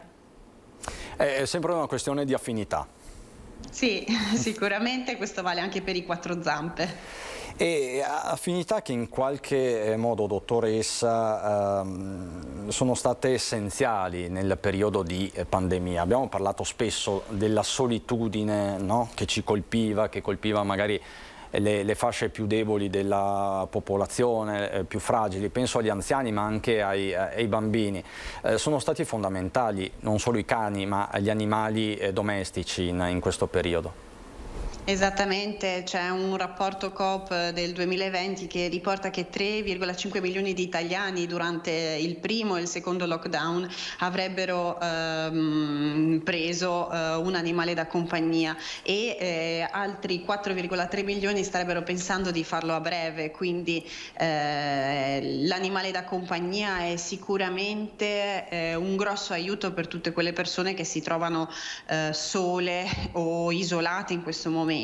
Certo è che anche per gli animali bisogna avere delle accortezze, una di queste per esempio non è mai stata dimostrata una correlazione e una possibile trasmissione del Covid ai nostri amici a quattro zampe, però sicuramente l'igiene va rispettata anche per loro, quindi ad esempio se si portano in passeggiata disinfettare le zampine al rientro con delle salviettine apposite a base di clorexidina, spazzolarli più di frequente in modo da rimuovere eventuali sostanze o batteri o virus che si possano essere intrisi nel pelo e quindi l'igiene è fondamentale anche per loro, non solo per noi. E vorrei ricordare che comunque il cane è anche un impegno per evitare che poi ci possano essere degli abbandoni che purtroppo continuano ad essere presenti. Questo, dottoressa, l'estate è sempre stata il periodo peggiore, no? Per anni si sono alternati gli appelli. Com'è la situazione dal suo osservatorio privilegiato? Com'è andata l'estate? C'è sempre qualche imbecille che abbandona l'animale, per usare un termine molto diretto, oppure... Purtroppo sì. Sì, purtroppo esiste ancora questa situazione a cui i canili cercano di far fronte, ma ovviamente sono tanti gli animali che vengono ancora abbandonati. Non ho un osservatorio regionale, non ho dati regionali sul Veneto, ma sicuramente a livello nazionale le ultime stime parlano di 80.000 gatti abbandonati, di 50.000 cani abbandonati ogni anno e non sono pochi. I rifugi fanno quello che possono, ma è importante che chi prende un animale lo faccia nasce con la consapevolezza di prendere un compagno di vita, anche solo per questi nostri amici, perché ovviamente il fatto di ritrovarsi in un canile o comunque disorientato ai bordi di una strada comporta ferite molto grandi a livello di psiche. Gli animali comunque sono esseri senzienti e da un punto di vista psicologico sentono l'abbandono molto forte. Nel caso in cui si decida di adottare un animale che magari è stato abbandonato, consiglio di rivolgersi anche a figure come l'educatore o il veterinario comportamentalista, che quindi fin dal principio può dare un aiuto per risolvere eventuali problematiche o fobie nella convivenza. Ecco, quando lei parla, dottoressa, di rispetto e quant'altro e di come si deve gestire un animale, guardavo il sindaco, no? Perché c'è sempre la questione poi dei proprietari, dell'atteggiamento dei proprietari, perché va detto che non è mai colpa del cane, degli animali, è sempre colpa dei padroni. Non è mai incivile il cane, ma incivile il padrone. Noi abbiamo una serie di situazioni locali, tutti i sindaci hanno delle situazioni limite e su quelle sono limiti e vabbè. I comuni della spiaggia, che hanno una spiaggia, hanno poi l'aggravante della spiaggia, cioè nel senso che io ricordo che c'è stato un certo momento in cui in Veneto, e l'abbiamo vista anche di buon grado, è stato reso possibile portare l'animale d'affezione in spiaggia e questo mi ha lasciato molto perplessa. Perplessa perché non è colpa del cane, ma è colpa molto spesso del padrone che lo si porta in spiaggia senza le condizioni igienico-sanitarie corrette, senza potergli dar magari da bere. Cioè io capisco questa apertura e prevedere delle zone in cui il proprietario di cane può portare il proprio animale che fa parte della famiglia, certo, che è in spiaggia, però bisogna assolutamente farlo con molta oculatezza. Ci sono delle spiagge attrezzate anche sul litorale veneto, sì. Questo per garantire ma anche... dove ci sono le spiagge attrezzate va certo bene che l'animale sia in spiaggia, ma dove non ci sono, questi animali stanno meglio a casa, stanno meglio all'ombra, dove c'è l'acqua, eccetera. Dottoressa Rubina, condivide? Sicuramente condivido il fatto che quando si porta un cane in spiaggia bisogna pensare anche alle sue esigenze, per cui il fatto che ci sia il rifornimento di acqua è necessario. Tra l'altro aggiungo che dal punto di vista medico esistono problemi cutanei legati per esempio alla sabbia e ai bagni salati, quindi sicuramente prima di riportare a casa l'animale va lavato con acqua dolce e va data un'attenzione in più alla cura del pelo, per esempio. Quindi sicuramente il fatto di portare un animale in spiaggia significa prendersene carico per quelle che sono le sue esigenze. Assolutamente esistono le scottature, esistono i colpi di calore anche per loro, quindi è necessaria una zona d'ombra in cui poterli far riparare e è necessario che possano abbeverarsi senza dubbio. Quindi ecco, possiamo dire, dottoressa, più in generale che nella giornata mondiale del cane il rispetto è il primo valore sostanzialmente. Assolutamente sì. E una cosa mi piacerebbe aggiungere rispetto a quelle famiglie che hanno dei bambini. Il cane è un ottimo compagno di vita per quanto riguarda anche i piccoli di casa, ma va insegnato ai bambini, per evitare spiacevoli incidenti, che quando il cane è nella sua cuccia va lasciato tranquillo, assolutamente, e quando il cane vorrà interagire con il bambino lo farà sicuramente di miglior grado, perché anche il cane può stressarsi per le attenzioni eccessive dei bambini, che ovviamente sono bambini, quindi vedono l'animale a quattro zampe e decidono certo di interagirci. Deve essere l'adulto, anche qui come per la spiaggia, come per il fatto di prendere il cane, ad essere responsabile.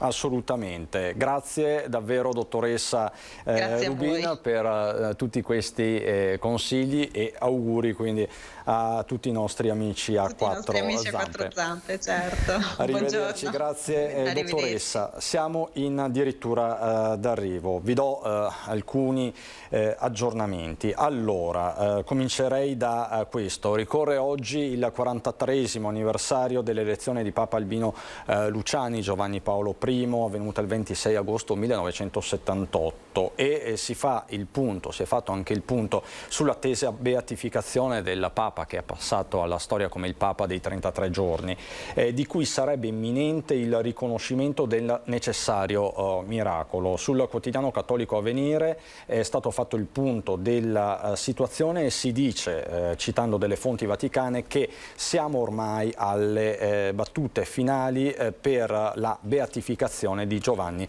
Paolo I, che lo ricordiamo è originario di Canale d'Agordo. Questo appunto sul fronte della fede. Però poi c'è anche lo sport, che ci sta dando delle grandissime soddisfazioni, perché Stefano Raimondi, atleta paralimpico di Verona, ha vinto la finale dei 100 rana di nuoto categoria SB9 a Tokyo, e quindi insomma un oro importante. Io vi posso anche far sentire, sono proprio 20 secondi, la battuta raccolta dalla nostra Valentina Visentin. Soltanto un attimo, vediamo di impostare. Ecco, chiedo alla regia se possiamo mandare in onda Raimondi. Ecco la sua soddisfazione.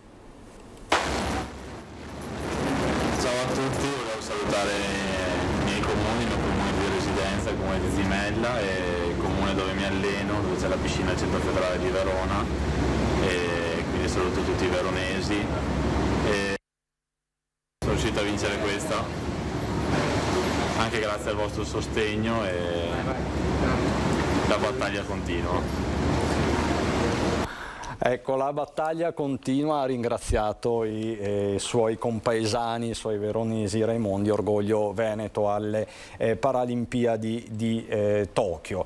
E poi ovviamente questa sera a partire dalle 18:30 tutti gli aggiornamenti anche sul fronte di quanto successo a Castelfranco Veneto. Ieri la tragica scoperta, questa donna di 37 anni trovata morta, Serena Fasan, trovata morta dal compagno mentre rientrava dal lavoro in via Ponchini a Castelfranco Veneto. Sul posto i carabinieri, il medico legale, il 118, in casa c'era anche il figlioletto di 2 anni. Ogni ipotesi è aperta, si indaga a 360 gradi, potrebbe trattarsi anche di una fatalità, di un evento assolutamente naturale, ma si tratta di una donna giovane e di dinamiche che devono essere chiarite. Ma nella notte si è aggiunto un tassello altrettanto tragico, una tragedia nella tragedia, perché